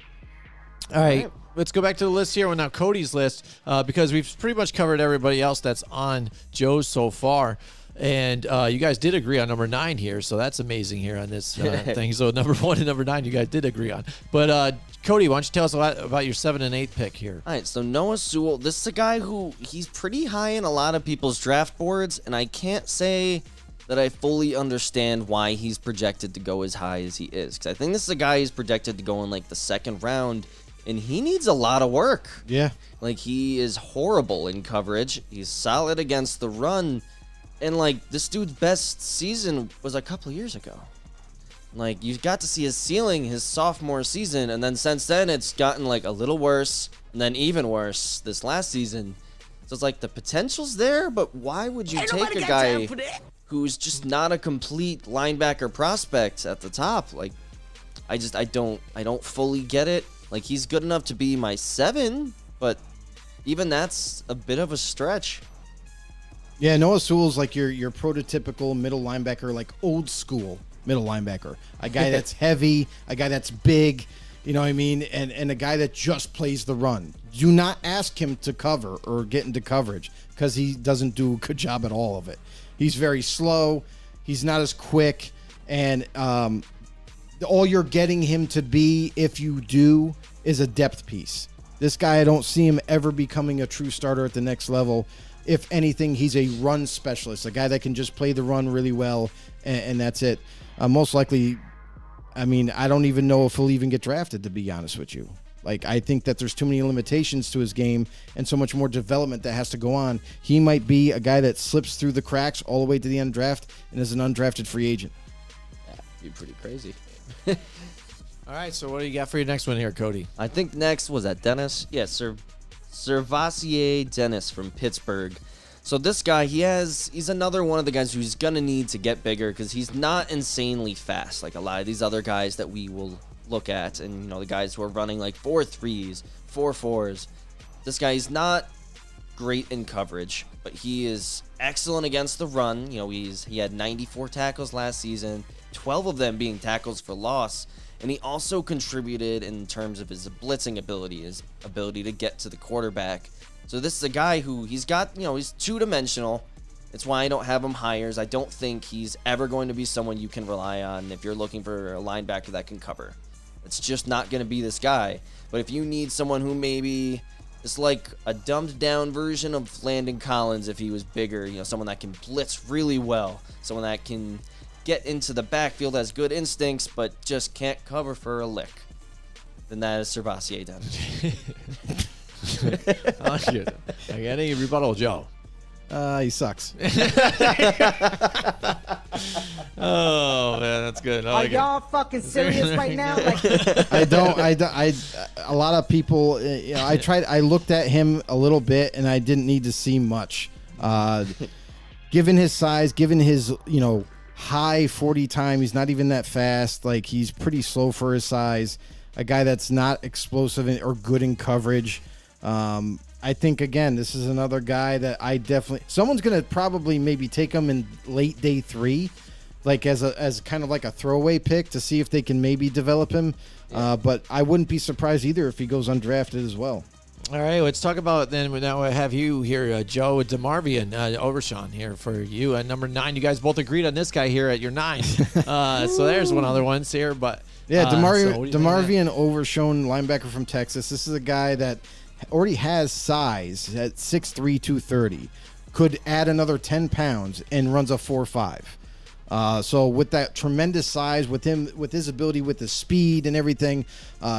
The funny thing is, this guy is a former defensive back and changed over to linebacker halfway through his career. So definitely has a nuance of knowing how to cover and knowing what to look for in terms of receivers coming out of their breaks.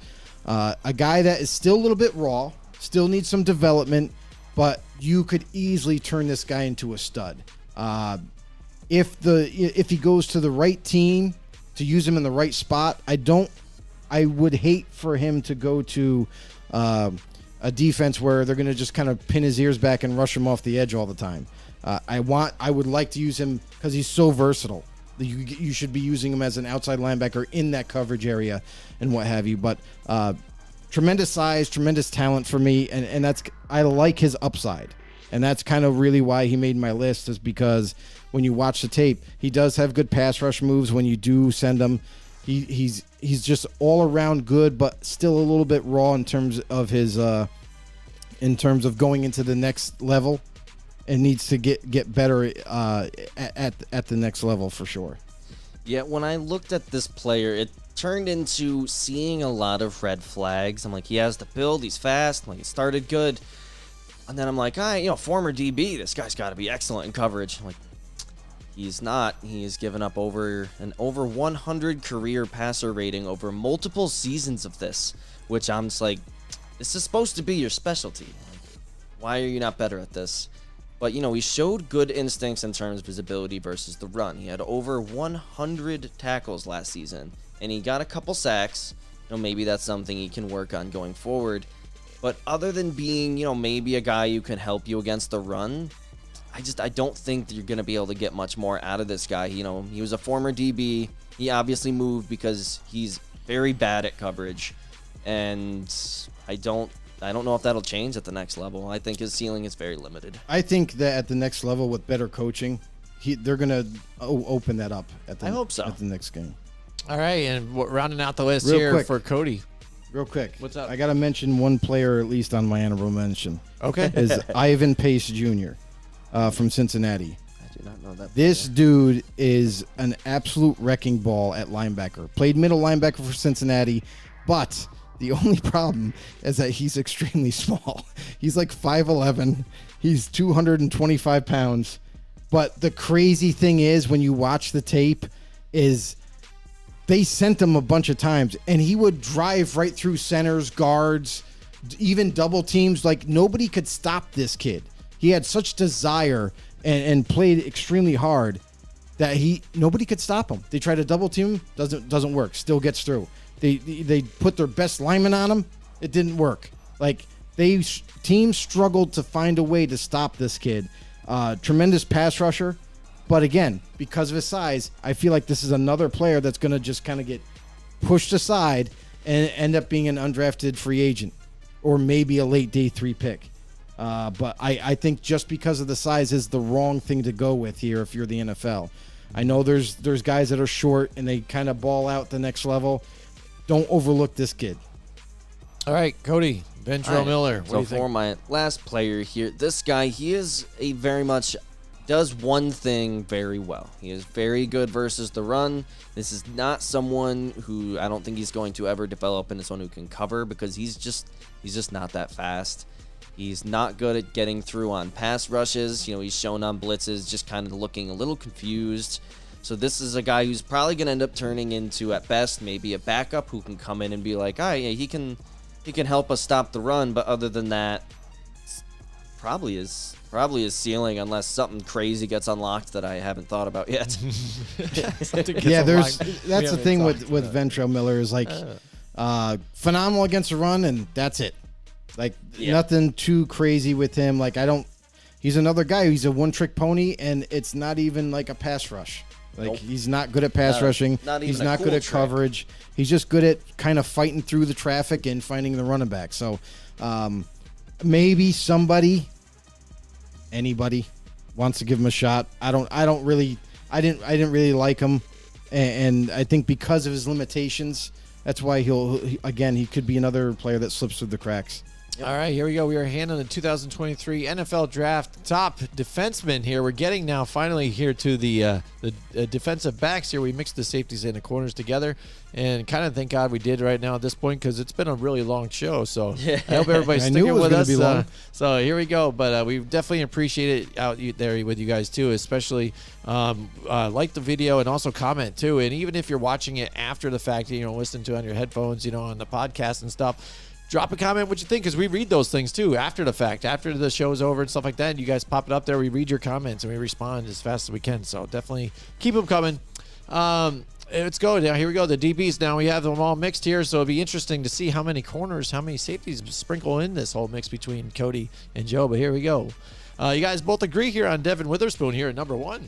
So, Cody, why don't we just start off with you here on this one and see why you have him here on your number 1? Yeah, so this dude is a beast. Targeted last season, he only gave up a 24 0.6 passer rating. This is a guy who was, man-to-man with some of the best wide receivers every single game. Like, this dude is just incredible. He's fast. He can press. He could maybe get a little bit bigger. I think he's only like 6 foot, 180, so he can improve in that, but that's nothing that's difficult at the next level. I don't even consider it a red flag. But this dude, he can come up against the run. He can maybe work on his zone a little bit because Illinois is very much a blitz heavy in man scheme. So zone isn't something he was always asked to do a lot. So that might be something he has to work on. Or he just goes into a man heavy scheme. I almost see him as kind of like how Nnamdi Asomugha was. How he was extremely dominant in man, but then you threw him into a zone system and it overwhelmed him a little bit despite his talent. Yeah, and that's the other issue with this draft is coming up. A lot of teams, you're going to see some surprise picks, and it's not because, we had him rated higher. Yeah, you might have, but he doesn't fit the scheme. And Witherspoon, it kind of falls into that. If you're looking for a true man-to-man corner and you're not really worried about the zone ability, this is your guy. Like, this is the number one prospect coming out, and I think he's versatile. I think he could easily play safety with his physicalness and the ability that he has. He hits so hard. He might start his career early at corner and then transfer to safety in his late part of his career. I've never seen a corner as physical and dominating as I have Devin in a long, long time. And one thing, if I was going to throw one thing out there that is a negative on him, I wonder at the next level, is he going to get called for having his hands on the receivers? Because he isn't as, how do I word this? He's not aggressive to the point where like he's shoving the corners around. Not overly physical. But he does have his hands on the corner. So if a referee views it as, well, he's got his hands on him and that's why he didn't make the catch. You know what I mean? Like there could be PIs called at the next level. And that's one thing that concerns me about him. I hope that's not the case because I like seeing a little bit of physicality between the receiver and corner and let them play. But that's like the only thing. Other than that, this dude hits like a truck. Like for a guy his size, he's 6 foot 180. And I see him lay out fullbacks who are almost, half or double his weight. Yep. Carrying the ball. And this dude lights them up out of nowhere. Like tight ends, anybody. He's not afraid to come up and make a hit. He's not afraid to come up and run support. And you got to love that about him. Not only is he a very physical corner, but he's willing to do whatever it takes to make the play. So, yeah, he's easily number one. All right, there we go. So let's look at Cody's number 2 here, and Brian Branch out of Alabama here, Cody. Why do you have him here at 2? I know on Joe's list he's having here at number 5. So Brian Branch, I think he's going to be one of those guys, no matter where he goes, he's just going to kind of fit. Unless you're asking him to play like super tight man coverage. Like most teams, what they want a guy who can play zone, a guy who's solid in coverage and can help you in the slot. And you want a guy who hits like a truck. This guy, he almost reminds me of like a Jamal Adams like player, someone who isn't really a ball hawk. He's not going to get you 5-6 interceptions on a season, but he's going to destroy players if they get to the next level. And he just kind of does everything very well. So I see this guy fitting in immediately on a team. I think he and one other player are the only ones that I was like, these guys are first year day one starters, and I don't even think they're that risky. No, not at all. Brian Branch is going to be like, he is the best safety coming out. It's not even close. Yep. Like, Brian Branch, he's so versatile. And I think he is better at man than some people give him credit for. I think he has the ability to play both zone and man extremely well. And he reads and reacts to plays much faster than any other safety coming out. This guy is just, bar none, like the best dude to get. If you need a safety, this is the guy you have to get. Like, no question. And I feel like he's going to be picked in the first round at some point. I know safeties have been kind of, pushed down in terms of value in the draft. Like they're not as highly sought after or guys that people look for. You know what I mean? And maybe that's because we haven't seen any Ed Reeds of late. We haven't seen any Ed Reeds or Sean Taylors or guys of that, stature. So, but Brian Branch is definitely a guy that can do everything well. Plays the run well, covers well. So he's definitely the number one safety coming out. All right, here, Joe, look at it. Man, number 2 here, you have DJ Turner out of Michigan, and now Cody has him back here at number 9 now, too. Now, what puts him up there as far as with all the DBs mixed together at number 2? DJ Turner, what kind of jumped off the film for me about DJ Turner is, yes, everyone's going to point to the fact of like, oh, he's the fastest corner coming out. Is that why you got him high? No. He's not only the fastest corner, so he has that makeup speed, but also his change of direction is off the charts. It's better than anybody in this draft. And when you can mirror receivers with that change of direction, and we've seen him do it against top flight receivers. Look at Marvin Harrison Jr. Last season against Ohio State, he locked Marvin Harrison up. Like, Marvin Harrison is easily going to be the most sought after receiver in next year's draft. And rightfully so. But DJ Turner, I haven't seen a corner kind of really reduce his numbers and kind of basically shut him out in those games. And Turner, when they allow him to play man, he's like white on rice. You can't shake him. He's just always in your back pocket. And with his ball skills and be able to catch the ball, and yes, he's on the little bit of a lighter side in terms of weight, but at the next level, no question, I think he's going to get that up, and he's going to become a better corner for whoever takes him. But I have him at 2 because I don't know why people are sleeping on him. I mean, the dude is literally amazing, and he's not afraid to make hits either. He's a guy that will come up and run support. He's a guy that does everything well. So for me, I know the consensus is to have Gonzalez here in terms of corners, but Turner, man, I just think at the next level, he's going to be a difference maker for somebody. All right, so despite the fact that he's at 9, I mentioned earlier that there were 2 guys in this class that I'm like, these guys for sure day 1 starters. And then the other guy was DJ Turner. I believe he's going to probably be someone that we might see move into the slot when he moves to the next level with that ridiculous, 4.26. 4.26 is just like unheard of. That is, we all talk about, oh, John Ross is so fast. I'm pretty sure even he didn't hit a 4.26. But like, this dude is going to get to the next level. He didn't even give up much of a passer rating in his 2 years as a starter. I believe it was only like a 60 when targeted, which is just very good.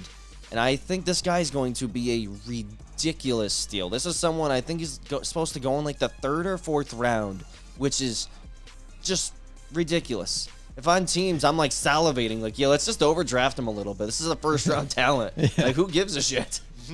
Right. And who knows, we might see that. We might. This year's class is one of the weirdest I've ever seen. All right, let's get to number 3 here for Joe. Now, Christian Gonzalez, you told him about there, or you think that you think of his name right there has got to be at number 2. You have him here at 3. Cody's there at 4. So you guys are roughly around the same area now. Let's talk a little bit about him here, Joe. Christian Gonzalez, I mean, it's hard to say this guy is, I had a hard time putting Turner ahead of him. But at the same time, I'm like, well, I mean, Gonzalez, all 3 of these corners are first-round corners in my eyes. Like, these guys are not far apart. Yes, they all bring something a little bit different to the table. But Gonzalez, he's your prototypical outside corner. Like, he is 6'1", near 200 pounds, and a guy that does everything extremely well. He's very smooth. He doesn't get fooled too often. And he's very versatile in the fact that he plays zone and man extremely well.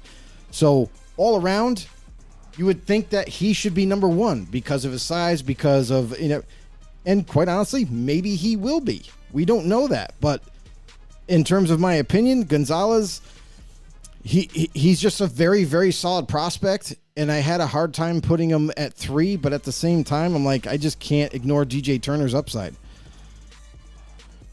All right, so when I look at Gonzalez, I'm like, right now, this guy is just like, he's the perfect build. He doesn't need to bulk up. He's already 200 pounds. He already runs a 4.3.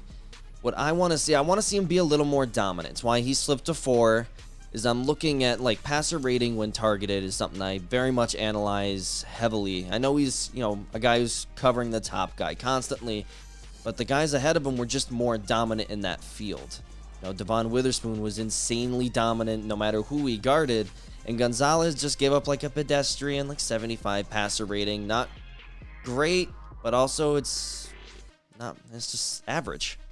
So I want to see that improve. This guy's potential is through the roof. I mean, if you draw up on paper, hey, I want my perfect corner to look and play like this, it's Gonzalez. He needs to be a little more dominant, and then he showed weaknesses against bigger receivers. Bigger receivers tended to bully him, and that's where the passer rating The came one from. thing that I'll say about Gonzalez, too, is now that you kind of brought that up, is I guess the other thing that I noticed on tape is that I didn't see a lot of like when a play didn't go his way, you didn't see the frustration that you would like to see in a prospect. Like, shit, I shouldn't have let that happen. You know what I mean? Like, Yeah. get angry at himself. It was just like calm, cool, collected. Like, okay, it sucks. They got a first down, but next play. Like, to me, it's like I want to see that fire in a prospect. Like, if you screw up or if you give up a play, I want to see you get aggravated because that's showing me your passion for the game. That's showing me your pride for yourself and to show everybody why you're the guy you are. Yeah. And I didn't see enough of that from Gonzalez. It seemed a little too just going through the motion. It's cool, whatever. Next play. So, yeah, I like to see a little bit more fire at the next level. All right, here now get into the list. Manuel Forbes here, Cody. You have him at 3, and now Cody or Joe on the other end, and now has him drop back. So it's almost like what you guys did flip flop here with DJ Turner here. Now, what did you see in him that maybe moved him up to where you didn't have like a DJ Turner right so there? I don't think you will see a more like flashy guy that jumps off the page to you than Emmanuel Forbes. This guy was an interception machine his entire career, and he is in fact the college football leader in pick sixes. This dude is super fast. He's even elusive. He'd probably, if he had better hands, he'd probably be a wide receiver, as a lot of corners are. He needs to get a little bigger. I believe he's actually the smallest in terms of ways, the smallest corner in this draft. But despite that size, this is a guy who in 50-50 situations, he's been amazing in every season of his career. He's never faltered in that. And last season, he only gave up a 40 passer rating when targeted. So this is someone who game in and game out has been dominating, even as the number 1 corner for Mississippi State. So I didn't see enough red flags to even put him lower than this, even ahead of guys like Christian Gonzalez, who everyone is first round on, and I think Forbes should be a first rounder, but he will not be. The only reason why is because of that size. Like, he's very long, he's very lean, and he needs to gain a lot, like 30 pounds of muscle. And when you do that, when you go to that kind of extreme weight, that's going to make him slower. We don't know how much slower that's going to make him because he's not normally carrying that weight. So you put 30 pounds on this guy to get him close to where he needs to be. I'm not so sure he's running a blazing 4.4 anymore, or 4.35 for that matter. So that would be one thing. Now, if you put that much weight on him, is that going to hinder him to be able to play the position at the level that he's played it at? So because of his weight alone, that's why I have him much lower.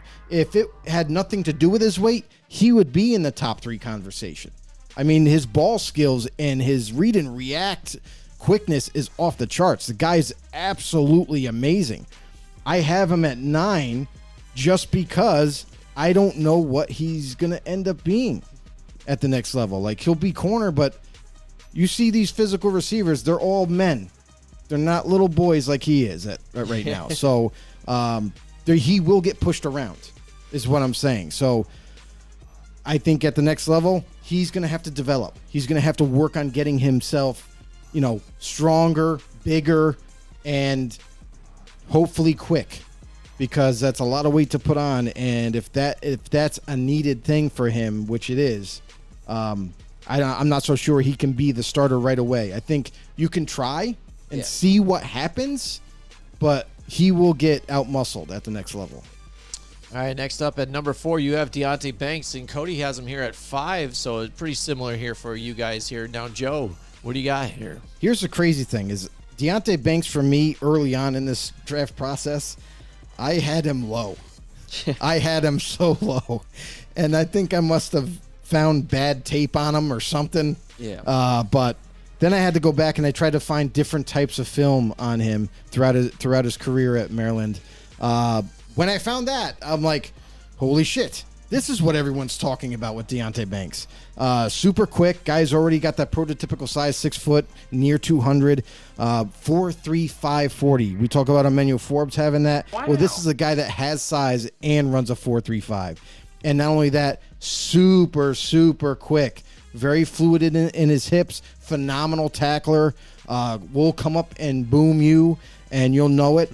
I've seen, what was it? There was a play that I watched, and I'm like, holy crap. There was a tight end caught the ball over the middle, and he goes to turn upfield, and here comes Deonte. And literally, it didn't even, Banks is smaller than this guy. And he hit him so hard, the ball went flying, the tight end went backwards, and there's Deonte just standing there like, yep, that's what happens. Exactly. So Banks is not only one of these guys that I see as like, he's super tough to shake him. Like, he has this quickness, he has a speed, and he's strong enough to where he's going to contend against these receivers at the next level. He's going to give them problems. And he can play zone, he can play man. They didn't play a lot of man in Maryland, so you kind of had to project in that area. But I think with this dude's abilities, he's definitely easily in that top 5, so he's 4 for me.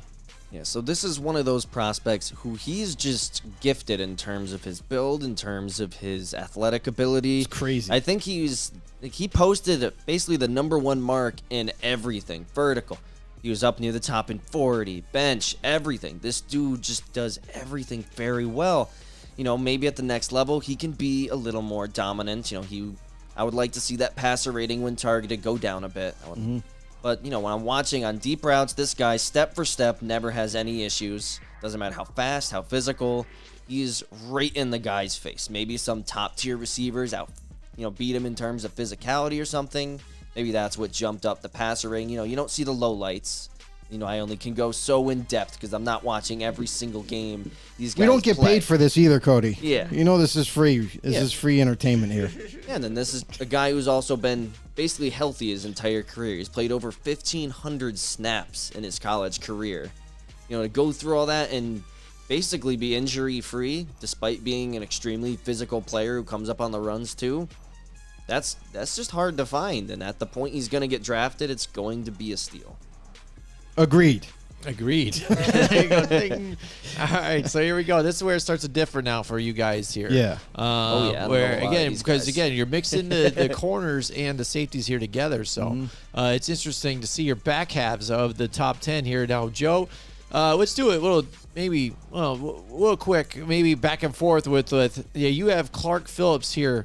At 6, Cody has Julius Brents. Maybe make your case for why you selected that particular player for that spot. So for me, for Clark Phillips III, coming out of Utah, the only thing that you can give him a red flag for is being 5'9". That's it. This player is absolutely going to be a steal for somebody because you can move this guy in the slot and you're not going to get rid of him. Like he's going to be glued to you. This guy is super quick, super fast. And I just believe that this dude at the next level, he's going to be a nice, like, third type of corner for somebody that's going to be dominant at that position.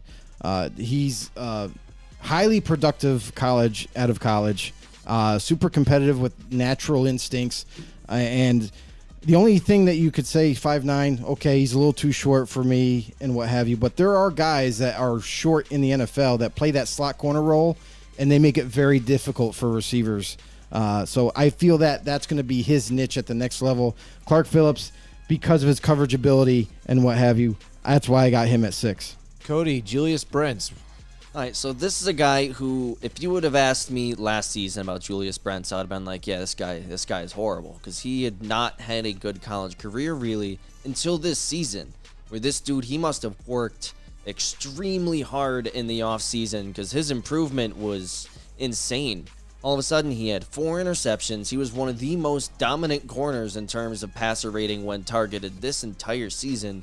The only downfall of this guy is right now he runs a 4.5. And you're like, oh, you know, he might struggle. It's against average speed. Yeah, he might struggle against the burners. But this guy he's very lengthy. He's also a great tackler. Like there's a lot. He's 6'3". There's a lot to like about this guy, and he's someone who has played man and zone a lot, so he is very well versed in both. So I don't have many doubts about him at the next level. He's not as flashy as some of these other guys, but I think he's going to come in. He has day one. I think he'll be like a number 2, maybe someone who's fighting for a spot, who has that potential to develop into a number 1. Yeah, and that's one thing is like he definitely has potential to be a number 1. But I think like the one big problem with him is that his change of direction is slow. Like there's not that twitch and that plant the foot and explode off of it to mirror your receiver. At the next level, you're going to be needed. You need to do that. You just need to. Otherwise, you're going to get exposed with route runners that you're going to have to contend with every single week. So very good straight line speed. You know what I mean? He accelerates extremely fast to that 4.5 top end. But I think like with change of direction, and you see this happen a lot with these taller corners where some of them, they have a hard time changing direction quickly. So for him at the next level, that's going to be his challenge. And to see if he can overcome that, he's definitely a developmental prospect, though. All right, next you've got J.L. Skinner, Joe, from Boise State. J.L. Skinner, man, this dude I'm so hyped about. Like, I think I don't know why he's not being talked about more. It just doesn't make any sense to me. This guy is a mean safety. Holy Santa Claus. From Boise State. 6'4", 209 pounds, runs a 4.55 40. This guy is physical, has great man-to-man skills, plays well in coverage. And there was times where you would think that there's only one safety on the field because he came from all the way from the other side to pick the ball off over the middle. Like, this dude his awareness is off the charts. The guy has tremendous size already at 6'4", 209. And with that, even though it's average speed, as a safety, that's crazy fast. So I think this guy can do an extremely good job of maybe defending against tight ends at the next level. He can do whatever is asked of him. I feel like he's just, for whatever reason, he's under the radar type of prospect. And we'll see. Like maybe I view him as a day 2 type of draft pick, maybe like 2nd or 3rd round. Yeah. But in the end, I don't know how this guy doesn't get drafted in day 2, if anything, because everything is there. Like, this guy, you have no concerns with him. Like, okay, he's super tall. He's 209. He's got blazing fast speed. He's not afraid to come up and run support. Smart on the back end in terms of coverage. So, to me, he's easily got to be there in this conversation. All right, Cody, Joey Porter Jr. All right, so this guy, he is a very physical corner. He's very physical. 6'2", 200 pounds. And while, that physicality is something you look for, you also don't want to see him getting flagged so often, as he was one of the most penalized corners in college football. And maybe that's something that can be worked on, because if you remove that from the equation, this is a very dominant corner. If he just works on knowing when to be physical. This is someone who, when they played Ohio State, was one of the only guys in college football able to really lock down Harrison, similar to how we talked about Turner earlier. In that game, he held him to only a couple catches, and it kind of showed his potential as a player. This is how he can play against NFL caliber receivers, but he's just got to stop being so grabby. That grabbiness absolutely will not work at the next level. Yep, and that's the thing that's going to be it's a very hard habit to break. Yep. So Joey Porter, I love his straight line speed, his size. I mean, he's very physical, like you said, and he can run with you down the sideline. He can cut off that pass because he's so tall, because he's just in the way. He's not going to let you bully him. You know what I mean? He makes a point of that from the first snap to the last. Yeah. And like you mentioned, like when I said about Witherspoon and my concern about him having his hands on, he's physical, but he's not pushing the receiver. This is where I'm concerned with Joey Porter more, is that he really does push against the receiver when the ball's in the air. He's shoving him with one hand as he's looking back for it. You know what I mean? Or he's got a hold of one of their arms and pinning it to their waist. Like, I see PIs all day long on this guy. I think the one thing for him is I think he has to go to a team that plays more zone. a guy like the Steelers or something like that, where he can really perform and not be asked to be like try to mirror guys and bully them, on their routes. So, for me, Porter, I don't have him in my top 10. He's in my honorable mentions, but because of that is why he fell out of 10 for me. All right. Next up at your number 8, Joe, you've got Garrett Williams out of Syracuse. Yeah, Garrett Williams, local product here from Syracuse. Cornerback, he's 5'10", 192, has 4.5 speed, which is kind of average. Like you mentioned about who was it? Wait a second. What was your corner run for? Julius Brents. Julius Brents. Runs a 4.5. Same type of deal, but this guy has outstanding quickness. Like it's crazy how quick he can change direction. He's got good coverage skills, whether it be zone or man. Good hands, not the best, but good hands for a corner. I mean, most of the time corners can't catch, so that's always a plus. But for Garrett Williams, he does a good job of just kind of staying with the receivers. Yes, he doesn't have the top-end speed that you would like, but I think if you're going to take this kid, in the second round, maybe in the third round because you need cornerback help, you're not going to be too upset about it. Like, you're going to get yourself a solid player, maybe solid rotational guy, if not, maybe develop into a starter. All right, Cody, Cam Smith, South Carolina. So Cam Smith, this is kind of the first zone specialist I will talk about. This is a guy who he has not been very dominant in man coverage. It's where you've seen him, give up some PI penalties over his career. But he excels great in the zone. I think he led all of college football in pass deflections last season with 15. So he has that ability to be very instinctive in zone coverage. Maybe you can develop the man down the road. And while he isn't a great tackler, he's very instinctive in terms of his flow to the ball. If he can maybe work on his tackling form, work on not being so grabby in man coverage, just be kind of consistent. If you're a zone specialist and at least a solid man coverage guy, you have a place in this league. But right now, with his man coverage where it's at, he's going to have a hard time off the rip. This is a guy who potentially can become a solid starter in this league. Right, and early on the draft process, they were pushing him up into like the lower first round. Yep. Like they were like, "Oh, Cam Smith, he's doing everything great." Blah blah blah. Now that we're getting farther into the draft process, we're starting to see red flags here and there on him. But still a good prospect, still a guy that has, if you develop him to fit your scheme or what have you, maybe he could be a steal. You know what I mean? So that's what a lot of these prospects kind of are, except for the top end of our top 10. Yeah. A lot of these guys are guys that maybe the teams are missing something and we're not missing it. We're going to find out in the draft. But my next one I have is Riley Moss, corner from Iowa. Now, I mentioned earlier that Iowa defensive players got to have a high football IQ. They just got to be smart, and they all are. This is a kid at 6'1", 193, runs a 4.45 as a corner.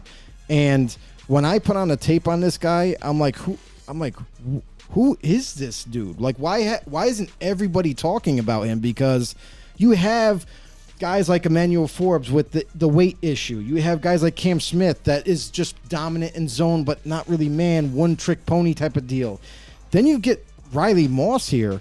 Holy crap. I don't understand what everyone is overlooking on, but this dude has size, has speed, he has a quickness, he mirrors receivers, and it's almost a lot of times it looks like he's the wide receiver.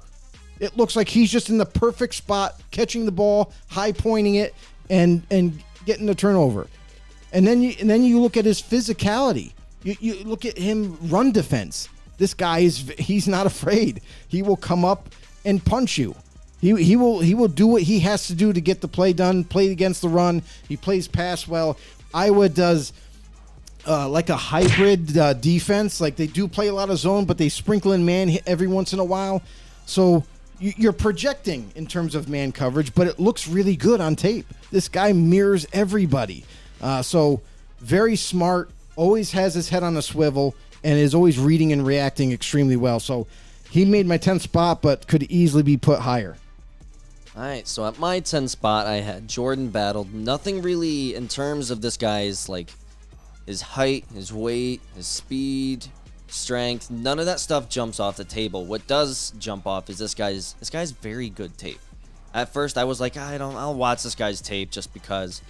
And I mean, this guy's not great at coverage, but he is very instinctive at knowing where to be to secure interceptions. If the quarterback makes a mistake and Battle is in the area, this guy is going to come up and make the play.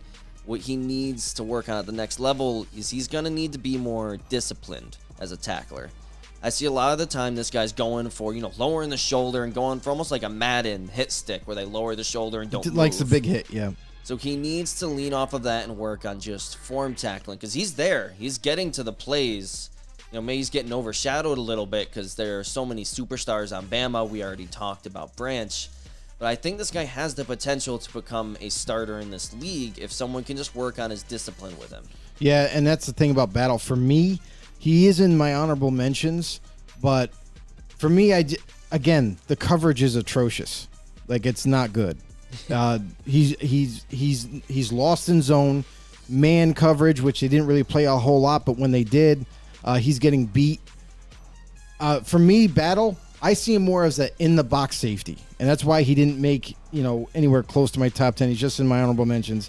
He's an in-the-box safety. He's a perfect fit for a defense like Seattle.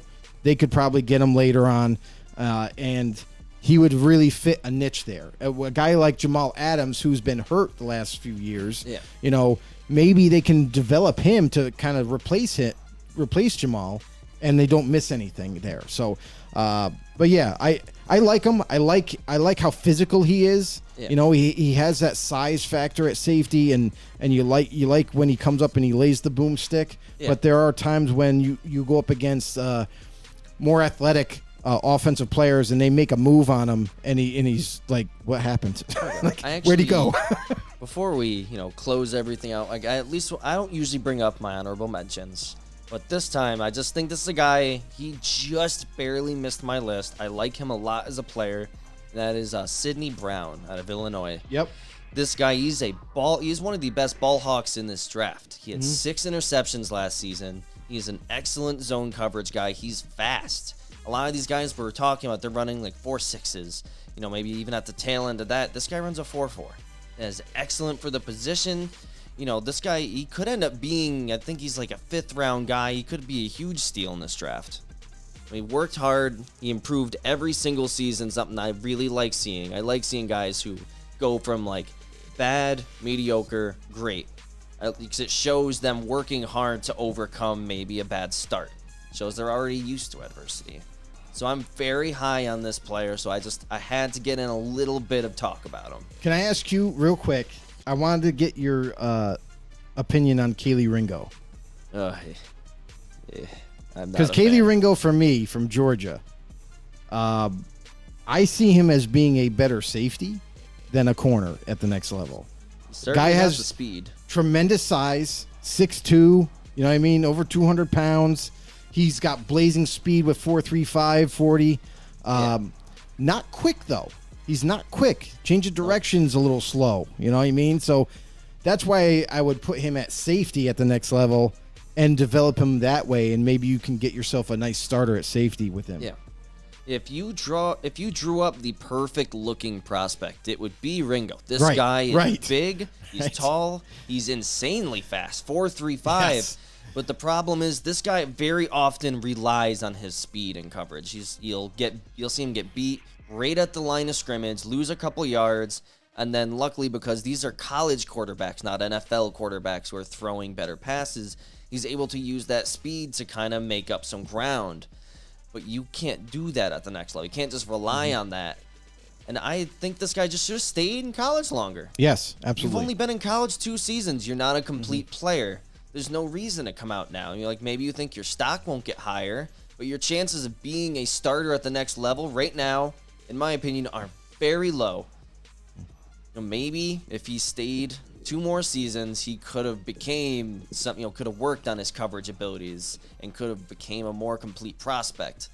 But this guy, I think he's high on a lot of people's lists, in terms of I don't get it. Others. I don't get it. Nothing on tape that shows this guy has any chance of success. And the crazy thing is everybody still has him in their top 5 or top 10 type of corner ranking system. And I just don't see what everyone else is seeing. We'll find out this draft what what the NFL teams are thinking. But I have way too many honorable mentions for DBs to even Yeah, we list won't them. even get into that. So I will post. There you go. I will post all of my my rankings and everything in our group. Listen, it's been a long night.